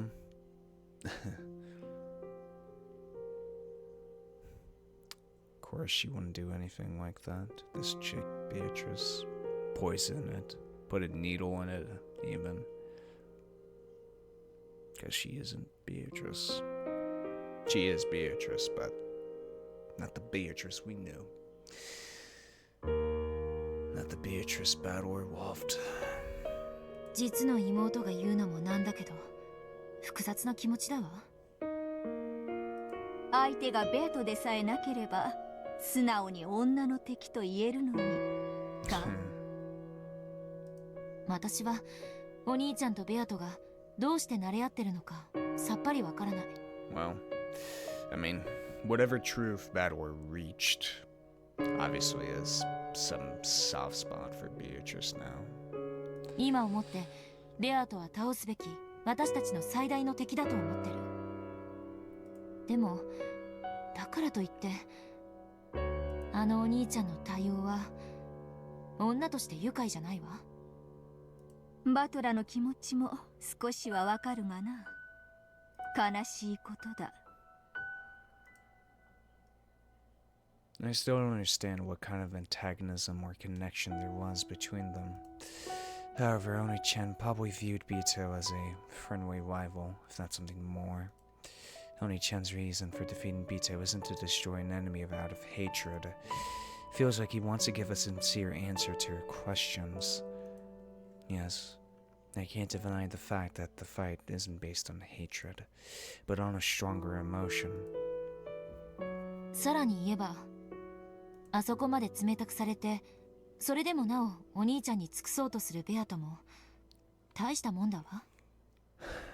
もう一人の姉のベアトと私も同意見よ。どうしてお兄ちゃんにあそこまで尽くすのか理解できないわ。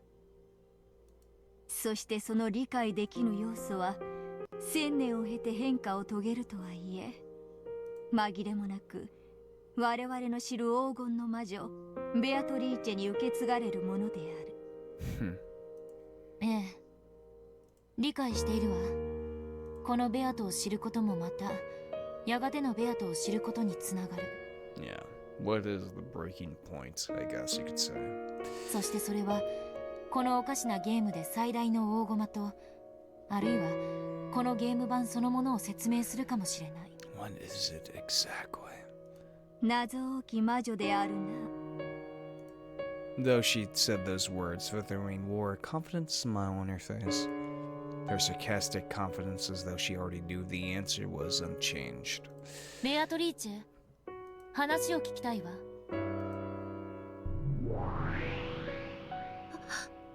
はい、何でしょうか、エンジェさん。 When Angie asked her question, Beato, who had been reading a fragment book in the shadows of the library, jumped. あなたはなんで後宮バトラをお父様と呼ぶの？私という駒を生み出してくださったからです。ではどうして後宮バトラにそこまで尽くすの？駒は生み出した造物種に絶対服従しなくてはならないルールでもあるの？ Well, I mean, look at Erica and Berncastle's relationship. It's kind of, kind of same type of reasoning there. But Erica's more of a double of Berncastle. そんなルールはない。駒は道具、あるいはナイフだ。ゲームマスターが上手に扱えば便利な道具になる。しかし扱いを間違えれば自らを傷つけもする。道具になろうと凶器になろうと、そこに道具の意志はない。ただ結果があるだけだ。じゃあどうしてあんたはお兄ちゃんにアームを尽くすの？まるでそれはあなたという駒の目的かのようだわ。はい、それが私が生み出された目的だからです。あんたを生み出したお兄ちゃん自身がその目的を与えたの？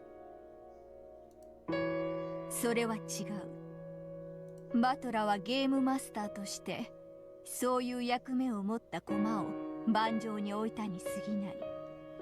そして彼女という駒を生み出したのはこのゲームを生み出した最初のゲームマスターであるベアトリーチェ自身だ。ややこしい話だわ。つまりあんたはお兄ちゃんのことをお父様お父様呼んでるけど、別に父親ってわけじゃないのね。The wall in which so Badwar set, Beatrice as that wall, and she took up it. あんたはお兄ちゃんに尽くさなければならないという目的のために親しみを込めてお父様と呼んでるだけだわ。はい、そうだと思います。私という駒を盤上に置いてくださったのがお父様です。お父様が盤上に置かなければ私という駒の出番はありません。ですから私がここにこうして存在し、そして私の目的のために尽くせるのは全てお父様のおかげなのです。So I guess I'm understanding the game like master rules of like the original who set this all up is obviously Beatrice, and merely Beato is working within the framework of the structure of the game. He can assign the pieces to whatever wall he wants, except for perhaps the true culprit. Perhaps the true culprit is always the same every time. Maybe. But there must be, certain actors that must, enact their role, in this game board. And obviously, Battleware gave Beatrice this particular role as a game piece. なるほど。そしてそれはお父様と呼ぶのにふさわしいってわけね。じゃあ誰があんたにお兄ちゃんに尽くすように命じたの？ああ、それは初代ゲームマスターのベアト自身よね。ああ、ややこしい。なぜにそなたは後ろ宮バトラに尽くさねばならぬのかとしかしそれを彼女に答えることはできぬ。彼女に与えられたのは目的だけだ。その目的を与えた動機は与えた本人にしかわからぬのだから。Well, she's kind of sitting right in front of us. なるほど。それも考えてみるがいい人の子よってわけね。で、ついでにあんたにはもうその察しがついていて、ニヤニヤしながら私が悩んでいるのを見ているってわけだわ。そなたは我が巫女としてつくづく優秀だ。私はお父様に尽くします。私の存在がお父様の幸福のお役に立てる。それが私の一番の喜びです。そして At that point, Beato hesitated. 何？そして何を？はい。そしてそれをいつかお父様にお認めいただければ、それが私の一番の幸せなのです。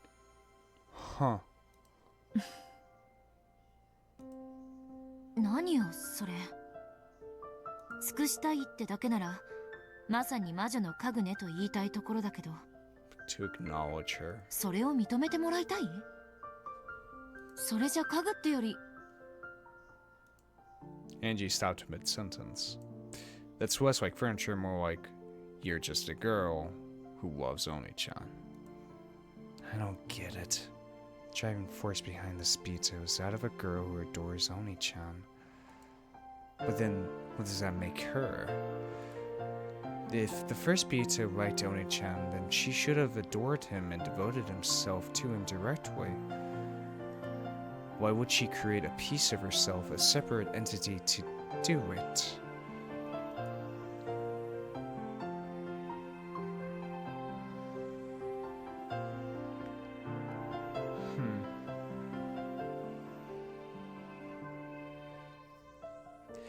So, throughout this whole thing, I've come to the conclusion that the corporate wants Battleware to see something, right? To realize a truth.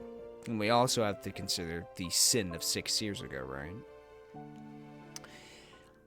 And in order for Battleware to realize that truth, the corporate murders the family, including themselves, at the end of it.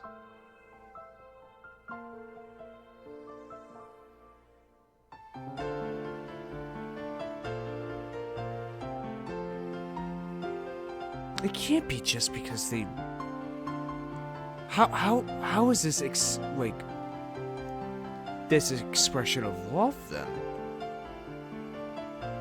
If that's what they want Beato to realize is their love for him. But why murder the rest of the family for that, if that's what it is? I mean, we did like, the last words Beato were said, like, after he realized the truth at the end of episode 5, was, why couldn't you just convey it in normal words? But what? I don't get it. What? If that's the truth, if that is indeed the truth, that the culprit wants Beato to realize their true feelings for him, why do all of this then? Why could create these convoluted murders? What? God damn it! Every time it feels I'm getting closer to the truth, it just gets more and more like. It's confusing more and more. Why? God damn it, why? As it stands, even if she does attract Oni-chan's attention, will be towards the peace version of herself. Not the creator who made that peace. If I ever like someone, I'd probably want to do things for them. But of course, I want to do those things myself. After all, I would want him to notice me. It's a love that will always go unrewarded no matter how devoted she is. And she's doing this out of her own free will. Beato's actions look no different from those of an average girl in love. She's devotedly doing all she can for him, dreaming that her kindness will eventually be acknowledged. Why would Beato create a piece like this? Maybe putting it in romantic terms is a bit too confusing. Try using food as an example. This would be point was as creating a piece to eat food for you. No matter how much food you piece eats on your behalf, you won't get any less hungry, right? Yeah, you're the one who wants to eat. There's no reason to have a piece do that in your place. It's a good point. Is it like... Why create a piece that devotes themselves to Beato? Why do that? Why not just do it yourself?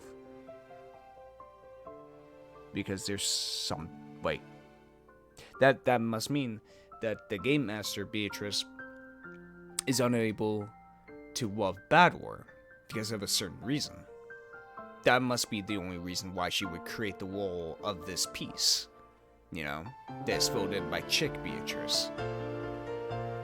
Whatever that reason is, that she is unable herself to love Beato. So what is that reason? For most jobs in this world, you can get someone else to do it for you. However, with love and food alone, there can never be any point to letting another person do it in your place. Unless you're unable to. That's right.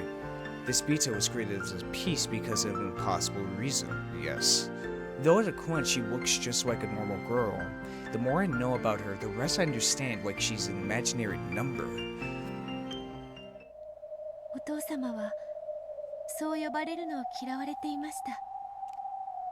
そしてお父様の望まれる私もそうは呼んでいませんでした。そうね。かつてのあんたは誰が相手でも呼び捨てにしてたわ。It's very interesting too, because the Beatrice we met before, for episodes 1 through 4, always presented herself as the villain, you know, as this evil, you know, evil woman that, you know, is incapable of love, right?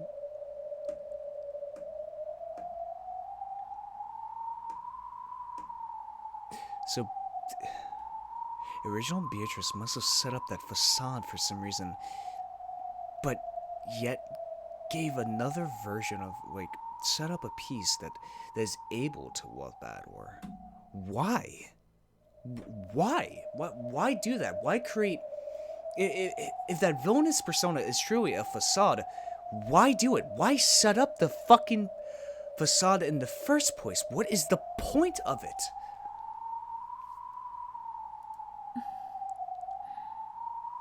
だからといってお父様を呼び捨てにはできません。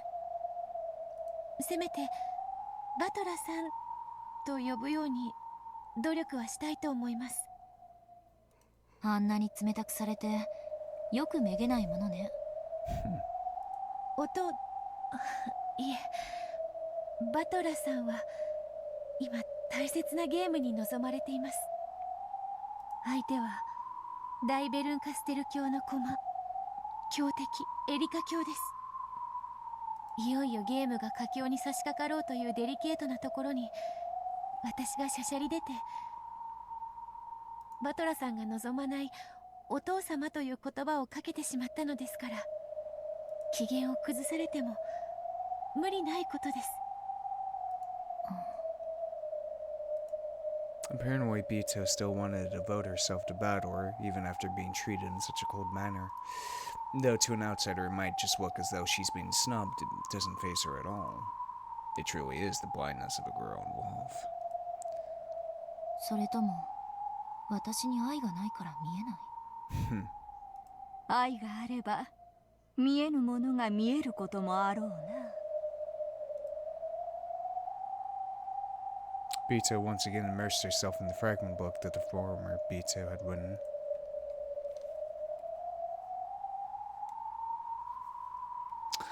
She was trying to find something about the Beato that Bador desired. Angie shrugged, as though saying, well, I don't get it. Featherwing laughed when she saw this, hinting that an innocent young woman could never understand. Angie grumbled something back unhappily. Their exchange seemed to have no effect whatsoever on Beato as she sat in the shadows of the library.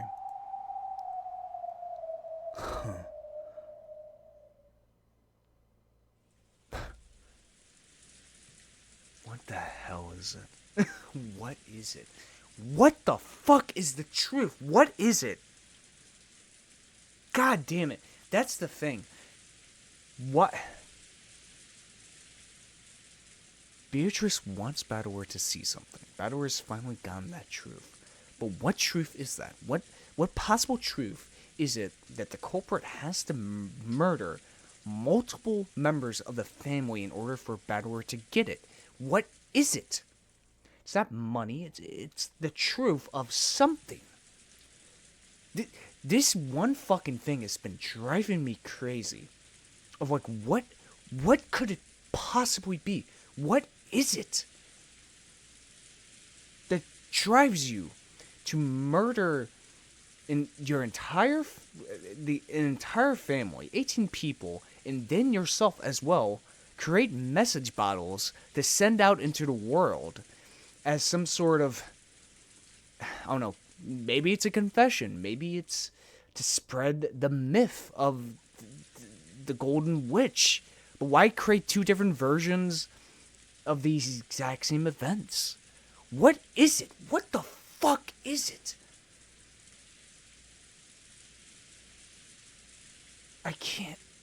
I don't know what it is.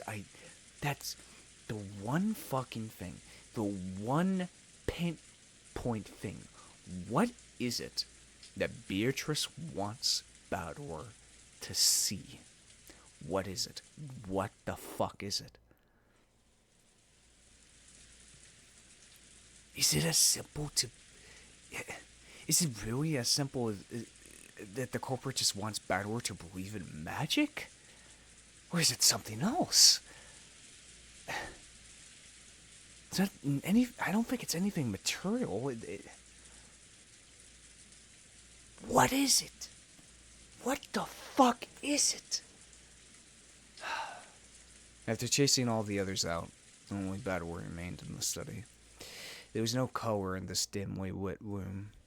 However, for just the short time that the plate of cookies had been placed there, the room had seemed at least a little cheery. Bador's gaze drifted over to the table, which no longer had anything on it. When he did, the cookie plate had been there until a second ago was revived. However, it was an illusion. Though the cookies could be looked at, they could not be touched, much less eaten. Bador wished he could make it possible to touch them or eat them, but it would be an empty sensation. It would only give the touch and taste that Bador desired. He no longer had any way of knowing what kind of cookies they had been.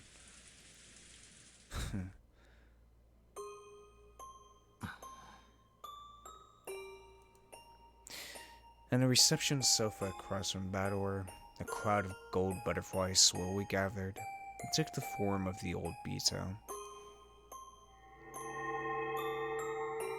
ほーら食べろよ。わらわが珍しく手作りしたのだぞ。安心せよ。自信作であるぞ。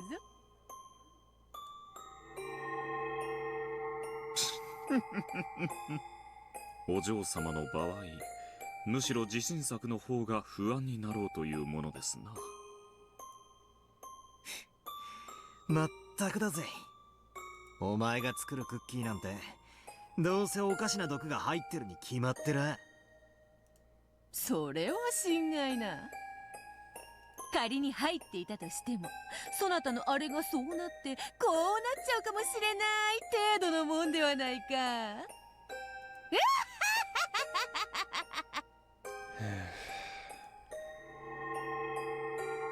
そういうことばかり普段からしているからバトラ君に食べてもらえないのです。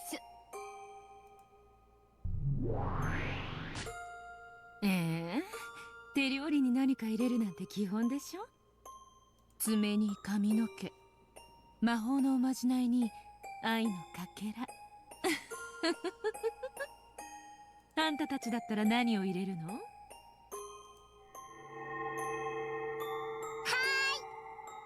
何も入れません。美味しく自分でいただいちゃいます。だと思ったわ。あんたは出落ちなのよ、まったく。でも女は3つの袋をつかめって言うし、胃袋は最初の第一歩よね。次がお財布の袋で、3つ目は何かしら。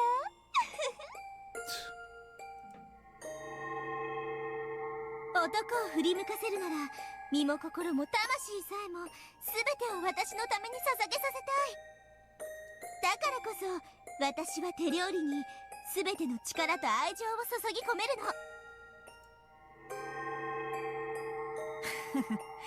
の。いずれにせよ手料理を食べさせるのは古今不変の正攻法と言えるだろうな。バカバカしい。そんな小細工をしないと男心一つつかめないなんて情けないったらありゃしないわ。へえ、お姉様が男心をどの程度おつかみになった経験がおありか。バートラ、何もおかしなもんは入ってないから食ってくれよ。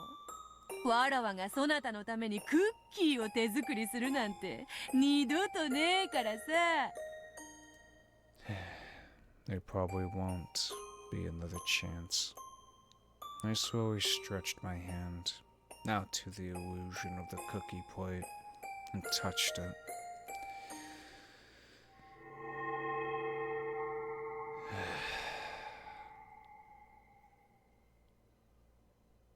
Just before I did, it became a cloud of gold butterflies and vanished into the darkness of the study. The illusions of Vonov and Bergeria also disappeared. However, the illusion of Beato alone still remained on the sofa. 何が不満か？それも俺に言わせるつもりか。Well, this is a new track we've been heard before. 新しきわらわがそなたの望んだ姿とあまりに違えば違うほどわらわが二度と蘇らぬ存在であることを思い知らされるからであろう。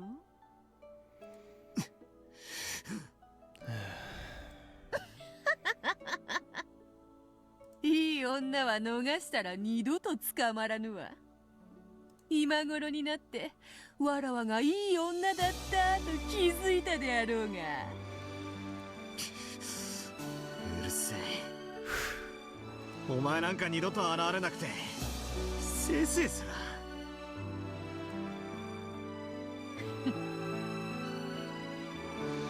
Beato lay sprawled out on the sofa and looked up to the ceiling. Beato also turned his back and moved to the window. For a while there was silence. 分かっていると思う。分かってな。そなたの期待するわらわはすでに消分かってる。あのベアトは紛れもないお前自身ではなっても、お前はもう絶対に蘇らない。えた。わらわの魂とこの女らしさ、性格の良さ、気風の良さは魔女としての千年によって培われている。それは全く同じ千年を経ぬ限り、わらわと同じにはなり得ぬ。すなわちそなたがわらわを生み出そうと目論む時点ですでに生い立ちが異なるのだ。ああ、お前が絶対に蘇らないなんて、あの小アルベルンカステルにバッチリ保証されてるぜ。だが期待しているのであろう。新しきわらわがある非豆腐の角にでもコツンと頭をぶつけ、過去の記憶を取り戻して見事復活みたいなのを期待しているのであろう。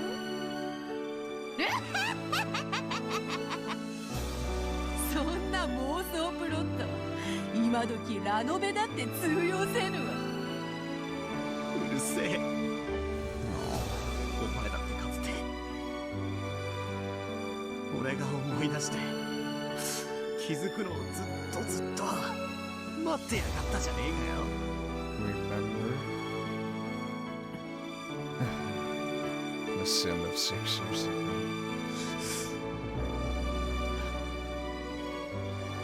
Then what is it? Does this mean that our relationship is exactly the opposite of how it once was?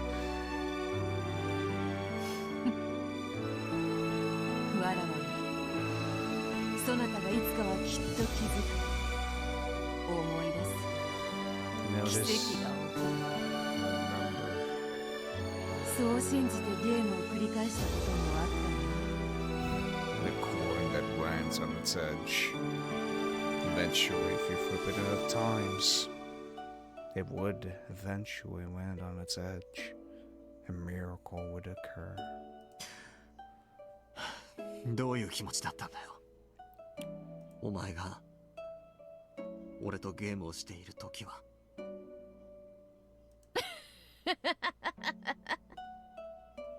自分の胸に聞けとはよく言ったものよ。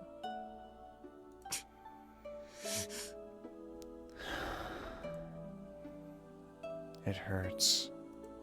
If only she didn't look so much like you, I would have kept my cool a little better. まあ好きにせよ。かつてわらわはそなたを才能もてあそび、今度はそなたがそれをわらわに復讐する番だ。新しきわらわは何もわからずおろおろとするのに、見るも焼くもそなた次第。積年の恨みも晴れるであろうが。お前自身の相手ならさぞや気分も爽快だろうぜ。だがあのベアとはお前じゃない。わらわでないというのは誰なの？お前によく似た別人だ。だが紛れもなくわらわでもあるぞ。そうだな、お前自身であり、そして同時に別人なんだ。ならば新しきわらわも災難なものよ。わらわの身代わりに慰み者とされておるわ。なんと気の毒なことか。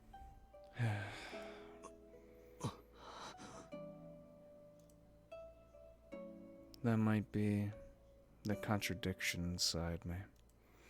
The new Beato seems like a different person, so I can't accept her.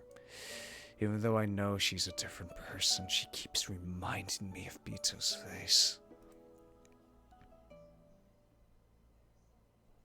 ならばいっそあれはわらわの娘とでも思え。娘？わらわの血を引きし瓜二つの娘と解釈せよ。何しろわらわの分身であり、しかし1000年の経験を経ぬのだからそう呼んでもおかしくはあるまい。わらわは死して娘を残しそなたに託したとそう思うのだ。さすればそなたもあやつをどう受け止めればいいか少しは考えやすいのではないか。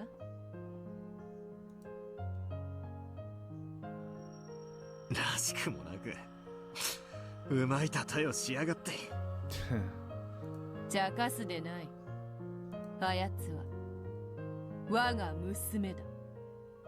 わらわが死んで残しそなたに託した忘れがたみだ。わらわの面影を押し付けるも自由。恨みつらみをわらわの代わりにぶつけて慰み者としてもよい。わらわの罪を背負わせ好きに苛めばそなたの鬱憤も晴れようぞ。それが趣味でないというならわらわのように人の道を踏み外さぬよう正しく導くのもまた一興だ。あやつはそなたに尽くすように生まれながらできておる。そなたが望めばどのような姿にだって変えられる。1000年の奇跡を経たならばわらはそのものにさえなれるかもしれない。かつてお前にされたようにひんむいて鎖で引っ張り回すことさえ自由だな。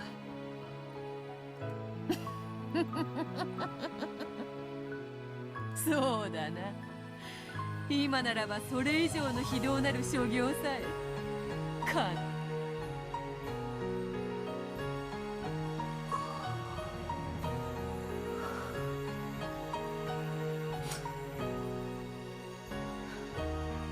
お前の分身でありそして娘か。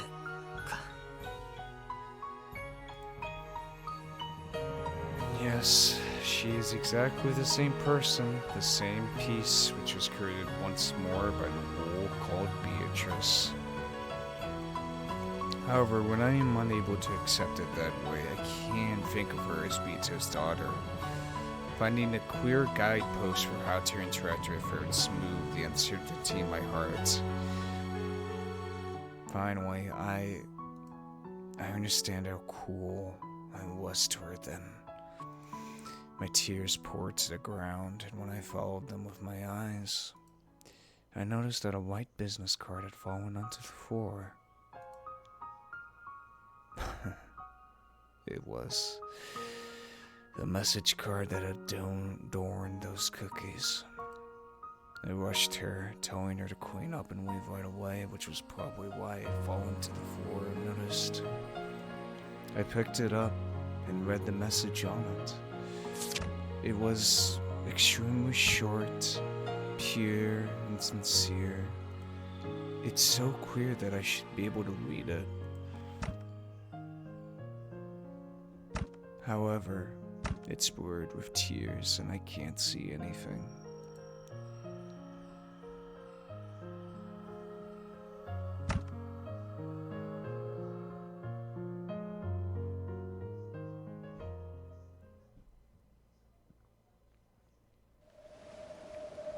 Fuck. Damn. I actually did have to wipe a couple tears from my eyes. To be honest there. That was that was a good. Ooh, that was a good scene. Fuck. I don't know why, but it's so interesting. Like we still don't know the truth of Beatrice, but it's obviously so. It completely changed the relationship between her and Bador. That, but it's the fact that, you know, Bador so desperately wants that Beatrice, you know, and just how much he rejected, you know, Chick Beatrice, you know, he so strongly rejected her because it just reminded him of her, you know, and he had to.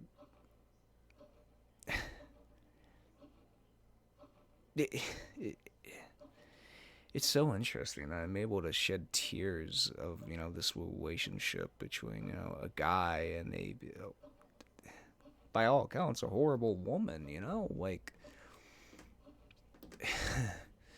and it's like,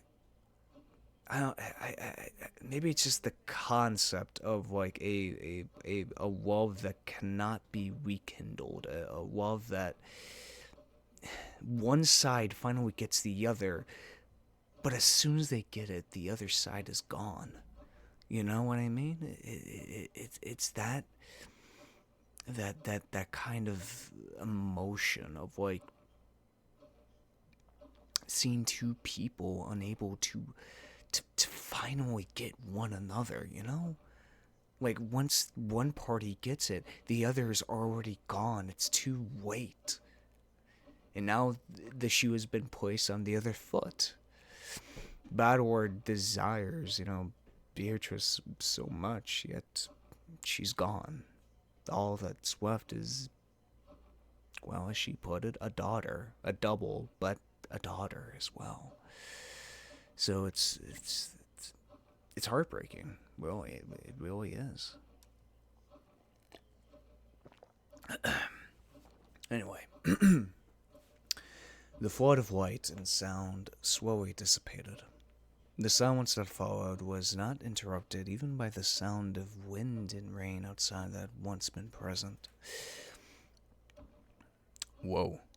Both Jessica and George timidly opened their eyes. Where in the world is this? Oh, shit. It was a strange room that they had never seen before. It looked like a Western-style smoking room. Its furnishings were stylish and expensive. It felt like the room of some dignified person. There was a set of black tea on the table, as well as a chessboard, which seemed to be halfway through a game. Always chess. However, there was something strangely out of place. The black and white checkerboard pattern made it feel like chess, but it looked like a very similar yet totally different game that no one knew of. And similar to how it both looked like chess and not like chess, the furnishings of this room, no, the room itself, though, it seemed like a Western smoking room. It also felt like something completely different. ここは一体ジェシカちゃんにカノン君もシャノンはどこにジョージ様、私はここにおります。僕もここにいます。お嬢様、ジョージ様、このような場所にお連れしたことをお詫び。一体何がどうなってるんだい？シャノンが取り出した蝶の羽のようなものが眩しく光り出したと思ったら、私もだぜ。カノン君が黄金蝶のブローチとかいうのを取り出したら、それが輝き出して。お嬢様、ジョージさん、まずはご無礼をお許しください。そしてどうか落ち着いてください。これから不思議なことが起こります。 It's about to happen. その不思議な存在は私たちを試すでしょう。試す？それがひょっとしてさっき君が言っていた僕たちが結ばれるために乗り越えなくてはならない試練というやつなのかい？試練？ Trial was? お嬢様にはまだ説明していませんでした。お詫びします。しかしどうか先ほどのお嬢様の言葉が本当なら力を貸してください。 What the hell is this? 僕も精一杯頑張りますからどうか。私にはさっきから何一つ分かりゃしねえぜ。ジョージ兄さんは何か知ってるの？一応はね、今の状況を君同様に驚いてはいる。しかしこれが避けられぬ試練で僕たちに不可欠だと言うならば、僕は試練？カノン君、ブローチを。 Oh. The two of them brought the halves of the broken golden butterfly brooch closer to each other. As they grew closer, the strength of their bright yellow radiance increased. ジェシカちゃんもどうか心の準備をしてほしい。僕にはすでにその準備がある。どういうことだよ。私にはさっぱりだぜ。一体何が起こってるんだ？試練だよ。愛し合う二人のための試練。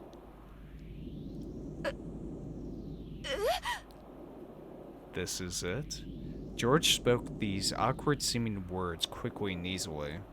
It was such an embarrassing whine that Jessica couldn't help turning red, but the expression on George's face, which was so serious that it was almost grim, forced her to tense up as well. Shannon and Kanon were just as serious. With a glow in their eye, as though they were taking part in a sacred duel, the pair of them brought the two gold butterfly wings together. Then the wings they held became a single brooch and regained their magical power. An even more intense light filled the room, and the scene was burnt into the retinas of all present, as the brooch shattered and two shining things flew out of it. Things.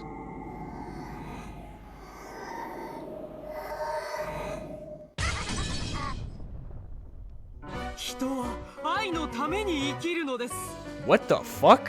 そう、愛こそは世界なり。愛の力のなんと偉大なことか。愛こそは全てなり。 Oh, it's... Suddenly the voices of two people they had never heard before rang out. Is this the two fucking people that we saw at the beginning of this episode? What was it? Who were they? Yeah, these two. George and Jessica nervously opened their eyes. When they did, they saw that two demons had appeared there, almost as though that two halves of the brooch had become them. おや、おかしいぞフルフル。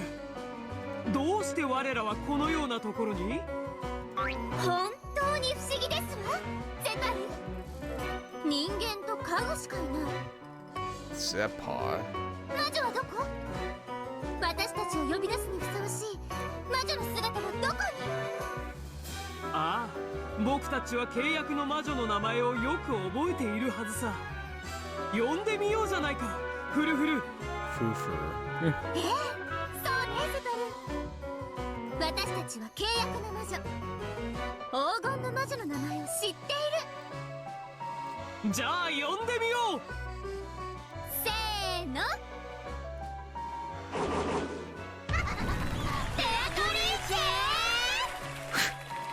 Considering their exaggerated theatrical manner and their slightly comical style of talking, it'd probably be hard to comprehend their great power at this point.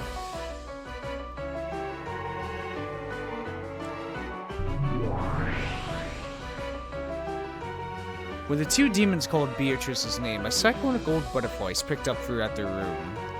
Then it took the form of two golden witches. Damn it, I should have called this episode Duality.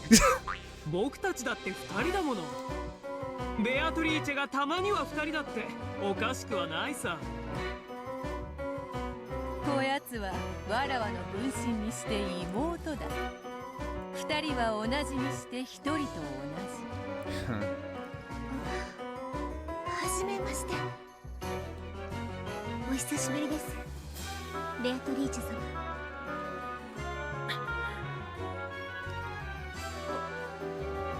私は同感だね。しかし呆然自失するにはまだ早いよ。 Unlike Jessica, George had maintained his composure even during this bizarre scene. After all, Shannon had already told him what would happen next. 契約の悪魔たちよ、久しぶりであるな。ゼパル、 Well, それにフルフル。 well, at least we got a character update. Who the fuck is this? Let's take a look, shall we? Here we go. We got Zepar, one of the 72 great demons, presides over love and tests others through trials. Zepar grants the contractor undying, immeasurable defensive power. This gives the contractor the courage not to dread any of love's wounds. A hunter of love who loves to prey upon passive men, is of a different gender than Frufir. Frufir, one of the 72, presides over love and tests others through trials. Frufir grants the contractor endless, inexhaustible offensive power. This gives the contractor the courage not to fear any of love's barriers. A trainer of love who teaches passive men the taste of flesh, is of a different gender other than Senpai. Huh. Trainer of love who teaches passive men the taste of flesh, huh? So defensive and offensive, huh? Okay. ああ、お久しぶり。Okay. 君は相変わらず元気そうだね。それにしても可愛らしい妹君。潤んだそのみずみずしい瞳は水蜜糖の味がするんじゃないかしら。え？どうでしょうか。Zephyr and Frufir latched onto Beato from either side wearing strange smiles. Each movement they made was exaggerated yet polished, as though they were acting out a play. それくらいにしておけ、契約の悪魔たちよ。その悪ふざけも今宵限りで見納めとはな。寂しいものだ。見納めとは。僕たちのよりしろのブローチはもう壊されてしまったからね。Oh, so that's what was inside it? つまりこれでもお役5年というわけ。はあ、今まで本当に楽しかったわ、ベアトリーチェ。でも契約時の取り決めでね、最後の別れにもう一度だけ力を貸さねばならないと決まっていたのさ。だからこれが正真正銘最後の奇跡。愛の奇跡は一度で十分だって、永久の愛に二度目は不要なのだから。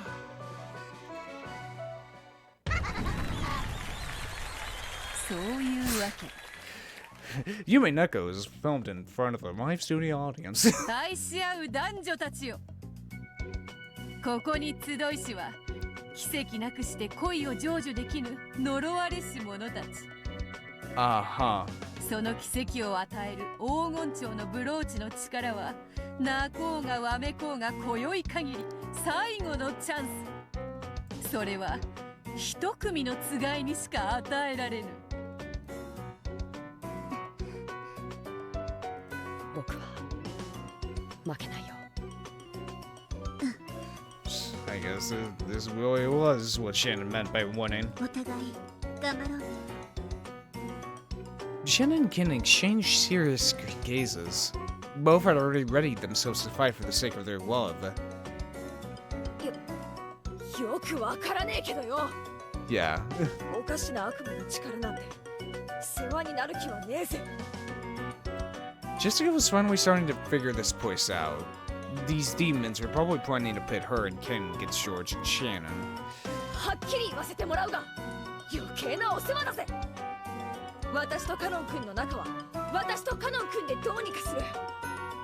怪しげな悪魔の世話になんかなる義理はさらさらねえぜ。お嬢様、聞いてください。この試練を乗り越えなければ僕たちは結ばれないのです。ジェシカ、受け入れよ。それが家具の身で人間と結ばれようと願う身の程知らずに課せられる唯一の試練なのである。Furniture. 家具とか人間とか勝手に言ってろってんだ。私たちには何の関係もねえぜ。お嬢様にはまだ話していないの？どう説明すればいいかわからなくて。Explain カ what? ノン君もシャノンもジョージ兄さんもどうしてこんなうさんくさい話に耳を貸してんだ。人の恋路を邪魔するやつは馬に蹴られて死ねって決まってんだぜ。なんで悪魔たちに認められなきゃならねえんだよ。 So I mean, she has a point. 余計なお世話だぜ。さては困ったわからず屋がいたものよ。このままゲームを始めてもよいが、それではフェアとは言えぬな。説明してあげてもいいのではないでしょうか。私にもよくわかりません。ジェシカさんとカノンさんの恋に何か問題でもあるというのですか？やれやれ、どうやら君も君たちも何も分かっていないようだね。私たちに祝福されれば二人の恋をゆっくり育むことができるの。うさんくさい悪魔も何にも関係ないわ。でももし僕らに祝福されなければ、君たちの恋路は消えてなくなり、枯れてしおれて消えてしまう。なんでそんなことが言えるんだよ。運命だから。Fate. 認めないのも自由、抗わないことだって自由。抗わないとどうなるんですか？ Fate, so free will. 恋路が終わると抽象的な言い方では納得すまい。はて、どう説明すればそなたの運命の袋小路を説明できるのか。Huh. There's only one outcome to the love of Jessica and George. Is love for Shannon and Kanon. There's only one end. 後ろ宮ジェシカ、君が信じているよりはるかに君たちの未来は善と多難。魔法の奇跡が得られなかったなら必ずや二人に災いが訪れるわ。そしてそれがかぶり、ただり、二人を破綻させ、わらわもその過程を詳細に語るほど無粋ではない。 So it won't work し out. かしジェシカが信じぬというなら、破綻の最後だけ語ろう。カノンは使用人をやめ、この島を去る。永遠にな。君は島を出て思い人を探す旅に出るだろうね。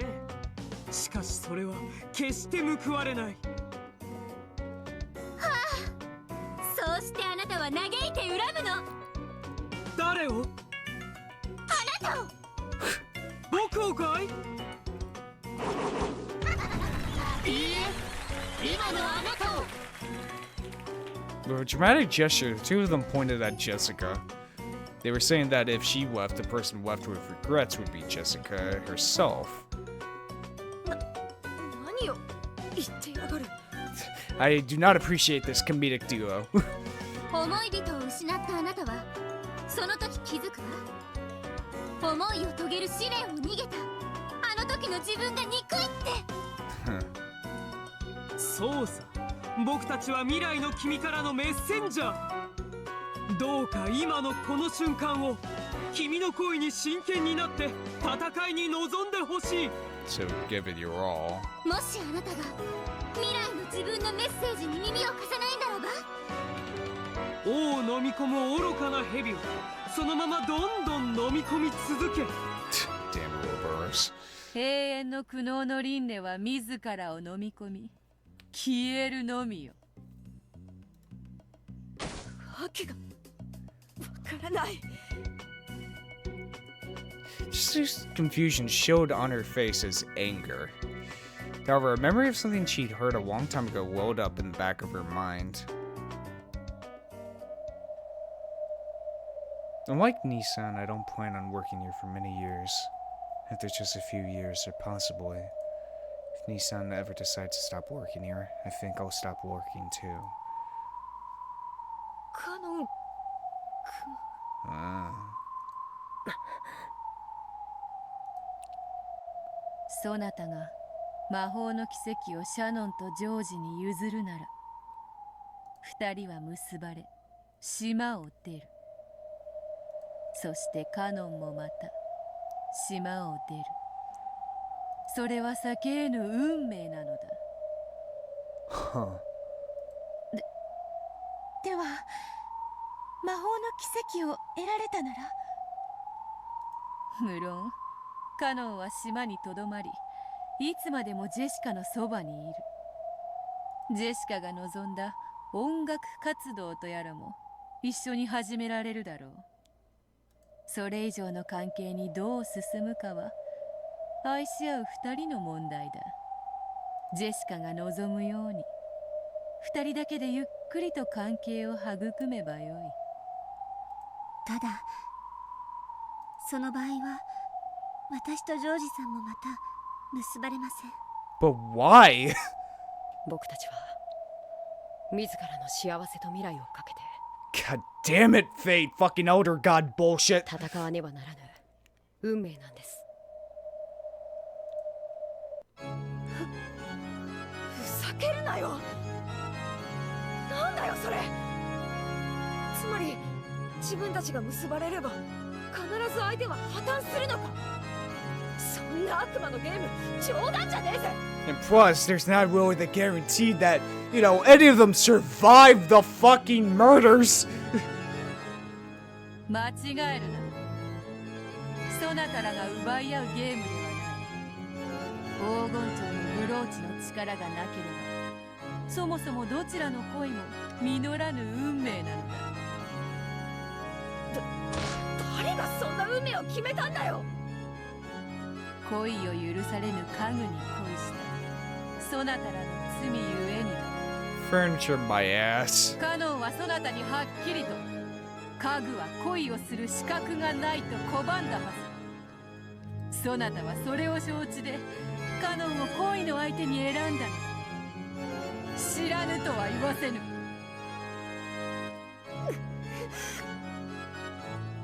Though she couldn't accept any of it, Jessica was unable to argue back. Then George spoke up with that soft tone that he always used to smooth things over. However, his expression was still ruthlessly serious. ジェシカちゃん、こう考えないかい？考えるって何を？僕はね、どんな試練も障害も全て乗り越えて結ばれようという覚悟を持っているよ。君はどうだい？そりゃ私だって多少のことでへこたれるほど嫌わなつもりはねえぜ。うん。ならそういうことで僕たちは今試されているのさ。僕たちがどれだけ気持ちの強さを示せるかということにね。ジョージ兄さんはこのわけのわからない話で納得してるっていうのかよ。納得なんか必要ないよ。僕はシャノンと結ばれるために全ての試練と障害と戦うことを婚約指輪にかけて誓った。どんな理不尽な到底理解できない試練であっても僕に退くという選択肢はないね。 George spoke clearly, then looked at Jessica with a cold gaze. By now, Jessica almost understood. She kept on grumbling, avoiding this demon's trial. The game between the two groups would automatically end with her defeat by default. In other words, George and Shannon would win. They would gain the miracle of magic. Their love would be completed. Jessica and Ken would split apart, with Ken eventually leaving the island and never seeing her again. 僕にとって君がこの試練を辞退してくれるならこれほど嬉しいことはないんだ。君と戦わなくて済むからね。そして君のカノン君への思いはその程度のものだったんだねと詐欺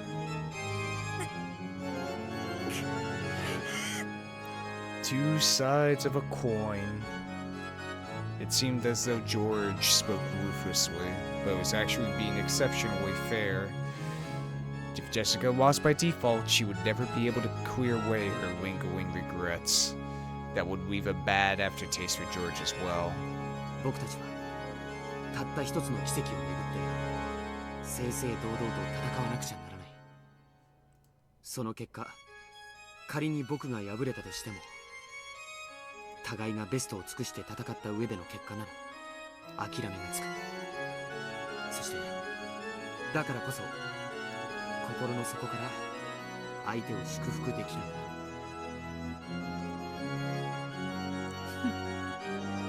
ジョージの覚悟、なかなかのもんそこまで言われて君は逃げ出すのかい？ The two demons giggled and challenged her. Of course, George didn't laugh, but he still challenged her with cold eyes. シャノンはお許しください、お嬢様。私はジョージさんと結ばれるために一歩たりとも引かない覚悟です。たとえ私の思いを貫くことがお嬢様の恋路を閉ざすことを知っていようとも。Shannon had never before spoken to Jessica with such serious and solemn words. Jessica realized what strong will had dwelt within her usually weak and clumsy friend. Was surprised. 僕はお嬢様と新しい人生を歩みたいです。その歩みが姉さんの幸せを踏み越えていくことを意味しようと僕はここを Wow. 引きたくない。Fate, huh? But what is it exactly? What miracle is it? What is it? They already have the love. What is the one thing? What is the one barrier? What the fuck is it? Kanon was also doing all he could to restrain himself. Yes, all of them were being serious and frank and abandoning any naivety that they might have possessed. All this about golden butterfly brooches and miracles of magic, and the trial that the demons were giving them. None of it mattered. Only one thing was being tested: whether or not they possessed a strong will to make their love come true. Jessica clenched her fist and hung her head, shaking while biting her lower lip. She was silent, but she would probably gain an unswerving will of steel before too long. She just needed a little time first. The two demons who taunted people with dramatic gestures did not violate the silence that Jessica needed to resolve herself. Love brings about conflict, and this conflict gives rise to determination.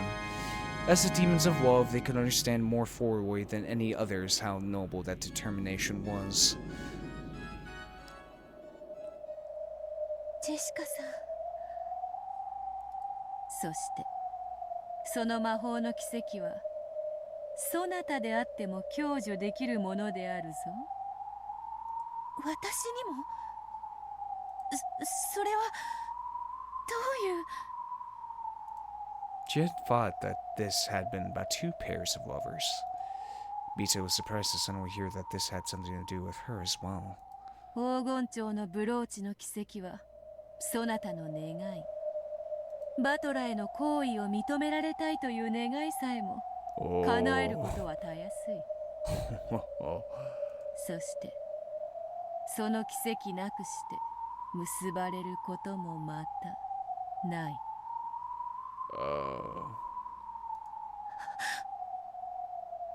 Oh shit. 君も蚊帳の外じゃないということさ。愛の沼を渡りきりたい。あなたの望みのはず。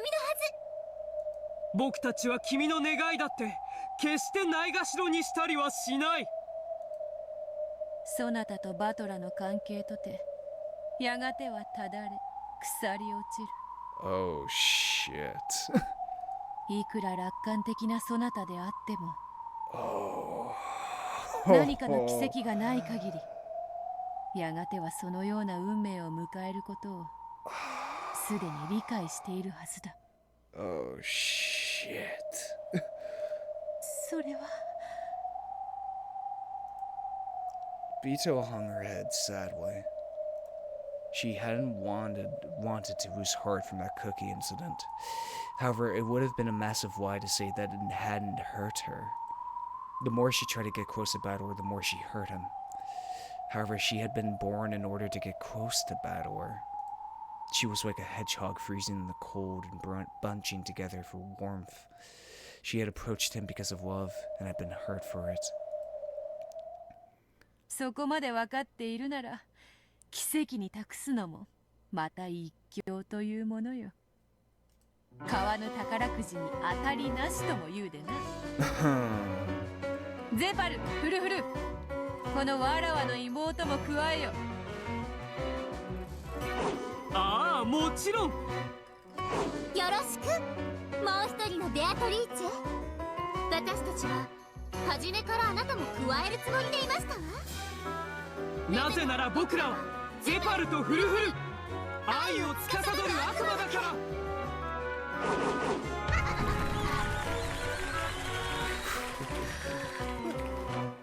私も参加してもよろしいのでしょうか。君が望むならいいんじゃないかい。誰であっても僕は拒まない。全ての障害に勝利し、全員に僕たちを祝福させる。もちろん逆でもさ。全力の僕たちを退けて成し得た恋ならば、僕もシャノンも心の底から勝利した二人を祝福することを約束するよ。To ensure the perfect future, the perfect lover's future, they have to win. シャノン。はい。私たちは負けません。そして負けても心の底から祝福します。Because it is fate.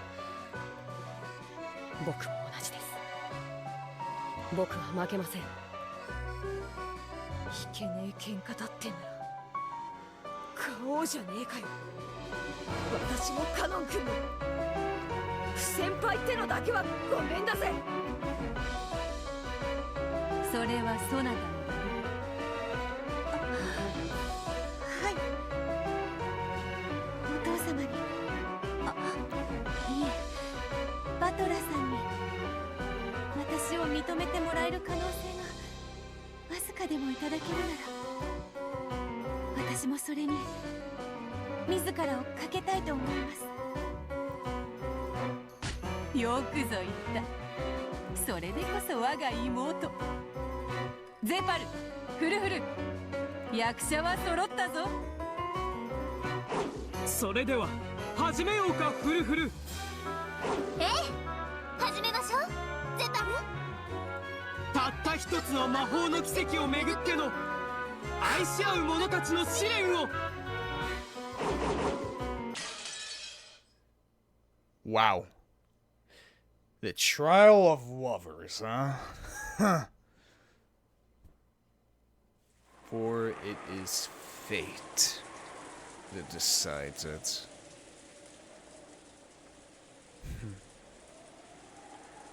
Now, of course, we go to Erica. Because it is fate has decided. So I guess fate decides that the love that is born will not bear fruit unless one of these three is able to get it, to get that miracle of love, to finally grab hold of it, to ensure that future of it. Interesting. Very fucking interesting. Is what I have to say. Just, I got nothing else, really. Goddamn, I'm interested to see how that turns out here. I wonder if we're ever going to see, like, get to the first fucking Twilight. What if we just never get there in episode 6? What if that's it? That would very much change the formula of, like, we never get to see the first Twilight or whatever. But yeah. Anyway, if you guys enjoy this type of content, hit that subscribe button. If you liked it, hit the like button. When Thomas and me, put that comments below. Check out Discord server going on it, or my church, check description below. And yeah, it's been Voidlego. I'll see you guys next time. See ya!